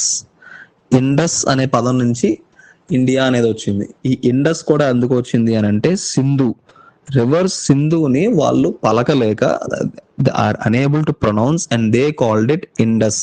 Sindhu, Indu, Ind, Indus, Indus అయింది గ్రీక్ లో. అలాగే సి ఇక్కడ వెరీ ఇంపార్టెంట్ ఈజ్, మీకు యూపీఎస్సీ క్వశ్చన్ ఎలా అడుగుతుంది అని అంటే according to the Greeks India are Indus, India means not the whole territory of India. ఇప్పుడు ప్రెసెంట్ మన ఇండియా మ్యాప్ ఉంది కదా, అదంతా ఇండియా కాదు, only the land to the east of Indus river. Indus river కి ఈస్ట్ లో ఏదైతే place ఉందో ఆ ప్లేస్ నే ఇండస్ రివర్ అన్నారు, ఆ ప్లేస్ ని ఇండియా అని అన్నారు, not the entire sub continent. India sub continent మొత్తాన్ని ఇండియా అని అనలేదు, ఎందుకంటే వాళ్ళకి అప్పుడున్న వాళ్ళ అండర్స్టాండింగ్ బట్టి ఇండస్ రివర్ కి ఈస్ట్ లో ఉంది కాబట్టి దాన్ని ఇండియా అని అన్నారు. సిమిలర్లీ ద అరబ్స్ సింధ్ ని సింధ్ అని పలకకుండా హింద్ అన్నారు. So they do not know how to pronounce Sindh, సా పలకలేక హింద్ అని హిందుస్థాన్ అన్నారు. ఇక్కడ కూడా హిందుస్థాన్ అంటే in their focus it is only about the northern India, northern ఇండియానే హిందుస్థాన్ అన్నారు. See this is what how the terms acquire new meanings. ఇప్పుడు యూపీఎస్సీలో ప్రిలిమ్స్ లో కానీ మెయిన్స్ లో కానీ డిఫరెంట్ నేమ్స్ ఆఫ్ ఇండియా గురించి క్వశ్చన్ అడిగితే ఇలా రాయాలన్నమాట. ఎందుకంటే రీసెంట్ గా మనకి చాలా కాంట్రవర్సీ అయింది కదా, ఇండియా అనాలా భారత్ అనాలా, దానికి హిస్టారికల్ కనెక్షన్స్ ఏంటి అని అంటే ఇది. ఇప్పుడు భారత్ అనేది మనందరికీ తెలుసు, Bharat is named from king Bharata. Bharata అనే కింగ్ గురించి ఇప్పుడు శాకుంతల స్టోరీ ఉంటుంది కదా, శాకుంతల వాళ్ళ అబ్బాయి పేరు భరత, భరతుడు పాలించడం వల్ల భారతదేశంగా వచ్చింది అని అంటారు. బట్ సాంస్క్రిట్ లో భరత ఇట్ మీన్స్ ఎ ట్రైబ్, ఒక జాతి ఆ రీజియన్ లో ఉండడం వల్ల దానికి భరత అనే పేరు వచ్చింది. ఇక్కడ ఎందుకు ఇది ఇంతలా స్ట్రెస్ చేస్తున్నానంటే యూపీఎస్సీలో ఈ నేమ్స్ గురించి ఈ మధ్యన బాగా ఎక్కువ కాంట్రవర్సీ అవుతుంది కాబట్టి they might ask a question explaining the difference between India and Bharat and how India acquired new meanings. Original గా మీనింగ్ ఏంటి, ఆ తర్వాత ఇప్పుడు ప్రెసెంట్ డే ఇండియాగా ఎలా మారింది అనేది. అందుకే ఈ లాంగ్వేజెస్, ఈ రివర్స్ అనేవి ఒక కంట్రీకి, ఒక టెరిటరీకి ఎలా నేమింగ్ పెడుతున్నాయి అనేది తెలుసుకోవచ్చు. See, this is how geography, especially rivers and territories, determine the naming of a country. ఇప్పుడు మనం తెలంగాణ అంటున్నాం కదా, తెలంగాణ టర్మ్ ఎలా వచ్చింది అని అంటే త్రిలింగ కంట్రీని తెలంగాణ కింద మారింది. తెలుగు కేమ్ ఫ్రమ్ తెనుగు, తేనె అగు అనే పదం నుంచి తెలుగు వచ్చింది. సో ఈ లాంగ్వేజ్ అనేది అంత ఇంపార్టెంట్. యూపీఎస్సి ఎప్పుడు కూడా మనకి ఈ అనాలిసిస్ అడుగుతుంది. ఇది ఎవరు దీనికి పేరు పెట్టారు, ఎవరు దీన్ని ఆరిజినేట్ చేశారు అనే క్వశ్చన్స్ అడగకుండా అనాలిసిస్ మీద ఎక్కువ ఫోకస్ చేస్తుంది అనమాట. వీటినే మనం ఎక్కువగా స్టడీ చేయాలి. నెక్స్ట్, ఇప్పుడు ఆల్రెడీ మనం చెప్పుకున్నాం కదా, how geography is influencing. Geography మన హిస్టరీని, మన సొసైటీని ఎలా ఇన్ఫ్లుయెన్స్ చేస్తుంది అనేది. అంటే డిఫరెంట్ పీరియడ్స్ ఆఫ్ టైంలో హ్యూమన్ ఎవల్యూషన్ ఎలా జరిగింది అనేది. ఇక్కడ ఈ స్లైడ్ లో you can see how different places how the human society evolved. ఇక్కడ ఏంటి అని అంటే, ఫస్ట్ ఇండియాలో Narmada valley is known for earliest human location. అంటే మొట్టమొదటి మానవుడి యాన్సిస్టర్ నర్మదా వ్యాలీ రీజియన్ లో ఉండేవాడు అని. నర్మదా రివర్ వ్యాలీ రీజియన్ లో కేవ్స్ లో ఉండేవాడు. నర్మదా రీజియన్ ఇక్కడ ఈ మ్యాప్ లో if you can closely observe, this is the Narmada river. ఇది నర్మదా రివర్. ఈ రీజియన్ లో ఎర్లియస్ట్ హ్యూమన్ హ్యాబిటేషన్ ఇండియాలో ఐడెంటిఫై అయ్యింది. అందుకు ఈ రీజియన్ అంటే ఈ జియోగ్రఫీ అనేది ఆ రీజియన్ లో ఫస్ట్ హ్యూమన్స్ స్టార్ట్ అవడానికి ఫోకస్ చెప్తుంది. అలాగే పర్టికులర్ గా if you start about agriculture, ఇండియాలో ఫస్ట్ అగ్రికల్చర్ ఎక్కడ స్టార్ట్ అయింది అని అంటే in Pakistan. Present day Pakistan region లో ఎర్లియస్ట్ అగ్రికల్చర్ స్టార్ట్ అయింది. అంటే ప్రెసెంట్ డే ఇండియాలో లేదు, but it is located in Pakistan, especially in Hindu Kush and Sulaiman region. Hindu Kush and Sulaiman mountains లో Mehrgarh is a place. Mehergar is a place in modern day Pakistan. It is the oldest village in the Indian subcontinent. ఇది ఒక direct question అన్నమాట, UPSC direct question ఇది. Which of the following is the oldest village in the sub continent అంటే Mehrgarh. Similarly ఇండియాలో ఇప్పుడు మనం use చేస్తున్న rice, మనం వాడే రైస్ యొక్క ఎర్లియస్ట్ కల్టివేషన్ ఎక్కడ స్టార్ట్ అయింది అని అంటే ఇన్ ఉత్తరప్రదేశ్ లో there is a place called Koldihwa and Lahuradewa దావా. కోల్డివా అనే ప్లేస్ లో ఉత్తరప్రదేశ్ అరౌండ్ 6000 BC లో ఎర్లియస్ట్ కల్టివేషన్ ఆఫ్ రైస్ అనేది స్టార్ట్ అయింది. ఇక్కడ మీకు యూపీఎస్సీ క్వశ్చన్ ఎలా అడుగుతాడు అని అంటే, which of the following places describe the or give evidence of earliest rice cultivation అంటాడు. 4 ఆప్షన్స్ ఇచ్చి వీటిలో ఎర్లియస్ట్ రైస్ కల్టివేషన్ ఎక్కడ అని అంటే it is Koldihwa, KOLDIHWA, Koldihwa in Uttar Pradesh. అది అందుకు మ్యాప్ నేను ఎందుకు ఇంపార్టెంట్ అంటున్నాను అంటే, ఈ ప్లేసెస్ మీకు ఐడెంటిఫై చేయగలిగితే ఆ మ్యాప్ బట్టే క్వశ్చన్స్ వస్తాయి. ఇప్పుడు మెహర్గర్ చెప్పాను, మెహర్గర్ పాకిస్తాన్ లో ఉంది. నర్మదా వ్యాలీ సెంట్రల్ ఇండియాలో ఉంది. అలాగే కోల్డివా అనేది ఉత్తరప్రదేశ్ లో ఉంది. ఇప్పుడు ర్యాండమ్ గా క్వశ్చన్ ఎలా ఇస్తాడు అంటే, మెహర్గర్, కోల్డివా అండ్ తెలంగాణ రీజియన్ లో హైదరాబాద్ లొకేషన్ దగ్గర ఒక నార్మల్ ప్లేస్ ఇస్తాడు, లైక్ ఉట్నూర్ అనేది ఒక మెగాలిథిక్ సైట్. ఈ ప్లేసెస్ నుంచి ఐడెంటిఫై చేయమంటాడు, north to south or east to west, లేదా వాటి సిగ్నిఫికెన్స్ ని ఐడెంటిఫై చేయమంటాడు. ఇలాంటి క్వశ్చన్స్ నే ఎక్కువ అడుగుతున్నాడు యూపీఎస్సీ. ఎందుకంటే UPSC is becoming more tricky, analytical గా అడుగుతున్నాడు, డైరెక్ట్ క్వశ్చన్స్ అడగడం కాకుండా. అందుకు మ్యాప్ పాయింటింగ్ అనేది చాలా ఇంపార్టెంట్ అన్నమాట.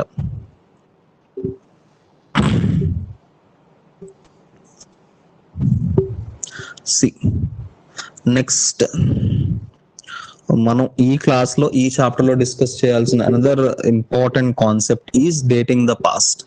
క్రోనాలజీని ఎలా అర్థం చేసుకోవాలి, టైమ్ అండ్ క్యాలెండర్స్ ఎలా అర్థం చేసుకోవాలి అనేది. We all know there how to calculate time ని ఎలా క్యాల్కులేట్ చేయాలనేది చాలా ఇంపార్టెంట్ అన్నమాట. ఎందుకు అని అంటే ఒక ఇప్పుడు టైం అనేది ఎప్పుడు స్టార్ట్ అయింది ఎవరికి తెలియదు. మన హిందూ మెథలాజికల్ దాని ప్రకారం ఈ యుగాస్ అంటారు. ఈ హిందూ దాంట్లో ఇన్ని యుగాస్ ఉన్నాయి. కృతయుగం, త్రేతాయుగం, ద్వాపర యుగం, కలియుగం అని అంటారు. అదే ఇప్పుడు వెస్టర్న్ క్యాలెండర్స్ తీసుకుంటే వెస్టర్న్ క్యాలెండర్స్ లో క్యాలెండర్ అండ్ టైమింగ్ ఎలా స్టార్ట్ అయింది అని అంటే ఒక పర్టికులర్ ఈవెంట్, జీసస్ క్రైస్ట్ పుట్టిన సంవత్సరాన్ని ఒక ఈవెంట్ గా, ఒక ల్యాండ్ మార్క్ ఈవెంట్ గా తీసుకొని, ఆయన పుట్టిన తర్వాత వచ్చినవంతా ఒక క్యారెక్టర్ గా తీసుకొని, ఆయన ముందు అంటే బిఫోర్ క్రైస్ట్ ని ఒక ల్యాండ్ మార్క్ గా బ్యాక్ డేటింగ్ తో కౌంట్ చేస్తారనమాట. అంటే when we're saying 1000 BC, it means 1000 years before the birth of Christ. Jesus Christ పుట్టక ముందు 1000 సంవత్సరాలు.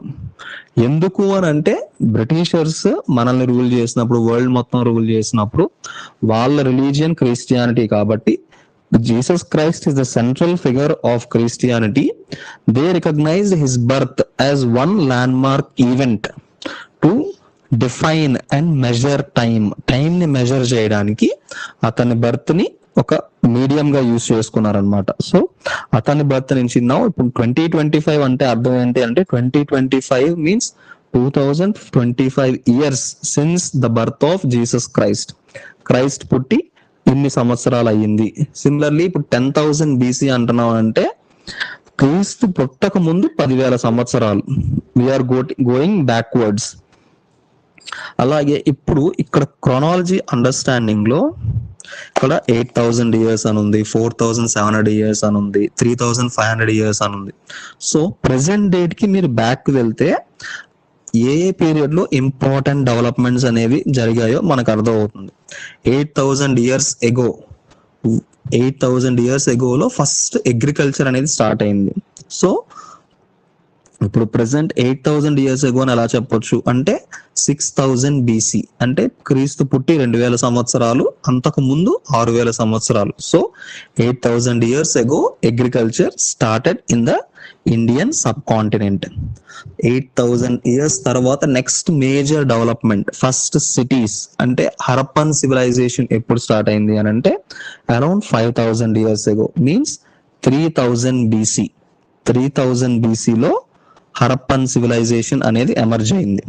Next development is Rigveda dating to 3,500 years. Next development is the rise of Mahajanapadas, Buddha. ఇప్పుడు ప్రస్తుతానికి బుద్ధుడు పుట్టి 2,500 సంవత్సరాలు దాటింది. 2,500 years before Buddha lived in this country. Next ఇవన్నీ కూడా Christian chronology, Christian Gregorian calendar బట్టి చెప్తున్నాం. అలాగే ఇండియన్ క్యాలెండర్ ఏంటి అని అంటే సాకా ఎరా.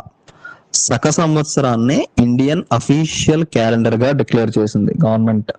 అంటే though we follow the Gregorian calendar, if you can observe ఎప్పుడైనా గవర్నమెంట్ యాక్ట్స్ కానీ, government gazette, government official documents లో గ్రెగోరియన్ డేట్ ఉంటుంది, సాకా ఎరా ఒక డేట్ కూడా ఉంటుంది. ఈ సాకా ఎరా అనేది 78 CE లో స్టార్ట్ అయింది అనమాట. అంటే క్రైస్ట్ పుట్టిన 78th year లో సాకా ఎరా అనేది 1 నుంచి స్టార్ట్ అయింది. అందుకే ఇప్పుడు సాకా ఎరాలో డేట్స్ అనేవి 1980, 1950 అలా ఉంటాయి. ఎందుకనంటే we're 78 years ahead in this Saka era calendar. Saka era calendar present ఇప్పుడు మనం వాడే గ్రెగోరియన్ క్యాలెండర్ కన్నా 78 years తర్వాత స్టార్ట్ అయింది కాబట్టి ఆ డేటింగ్ కి ఈ డేటింగ్ కి డిఫరెన్స్ ఉంటుంది. But the official calendar of India is Saka calendar, not Gregorian calendar. Gregorian calendar ని ఇంటర్నేషనల్ గా రెగ్యులర్ అఫీషియల్ పర్పస్ కోసం యూజ్ చేసిన the official calendar is Saka era. This is the main story of chronology and importance of dates. This overall discusses about the first chapter, history definition, types of sources, the importance of language, script, different types of scripts, importance of understanding the past. ఇవన్నీ కూడా ఈ chapter లో discuss చేసాం. Next chapter లో we will be starting with pre history. అసలు ఇండియాలో stone age ఎలా start అయింది, పాలియోలిథిక్ ఏజ్ ఏంటి, old stone age, neolithic age, iron age, ఇవన్నీ కూడా నెక్స్ట్ క్లాస్ లో డిస్కస్ చేస్తాం. If you have any doubts you can ask.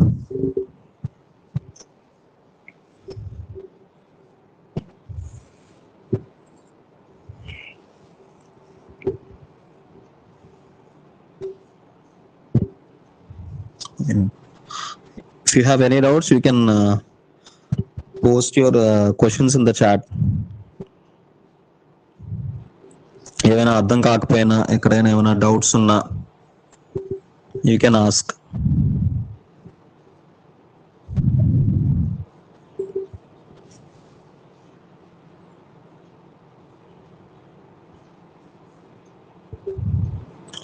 Notes I will be providing the notes. Already ready notes ఉంది. అంటే ఈ ancient ఇండియాకి, medieval India హిస్టరీకి సంబంధించి నేను నోట్స్ ప్రొవైడ్ చేస్తాను.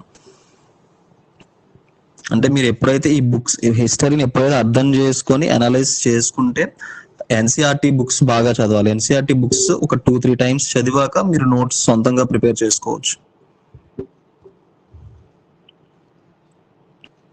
ఇప్పుడు నేను చెప్పిన దాని నుంచి మీకు పీవైక్యూస్ ఒక్కసారి స్టడీ చేస్తే, పీవైక్యూస్ లో కూడా చాప్టర్ వైజ్ హిస్టరీ క్వశ్చన్స్ ఉంటాయి. ఆ క్వశ్చన్స్ ఒకసారి మీరు స్టడీ చేస్తే మీకు ఒక ఐడియా వస్తుంది యూపీఎస్సీ ఎలా క్వశ్చన్స్ అడుగుతుంది, ఏ టైప్స్ లో క్వశ్చన్స్ వస్తాయి అనేది. నెక్స్ట్ ఇంకా ఏమైనా డౌట్స్ ఏమైనా ఉంటే మీరు చాట్ చేయొచ్చు, or you can directly ask.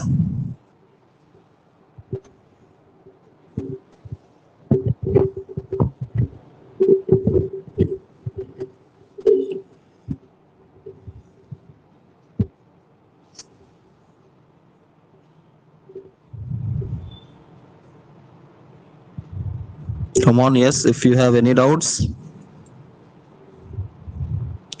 please respond once. Otherwise, we can close the session. Next class లో prehistory మనం డిస్కస్ చేసుకోవచ్చు. No doubts, sir. Okay. Tomorrow's class we will be discussing prehistory. ఒక్కసారి ఇప్పుడు ఈ రోజు చెప్పిన చాప్టర్ లో సోర్సెస్, హిస్టరీ, క్రొనాలజీ గురించి ప్రీవియస్ ఇయర్ క్వశ్చన్స్ ఒకసారి స్టడీ చేయండి. అంటే how UPSC is asking questions అనేది ప్రిలిమ్స్ అండ్ మెయిన్స్ లో మీకు ఒక ఐడియా వస్తుంది. ఇప్పుడు మనం చెప్పిన సబ్జెక్ట్ ఎలా రెలవెంట్ అవుతుంది అనేది.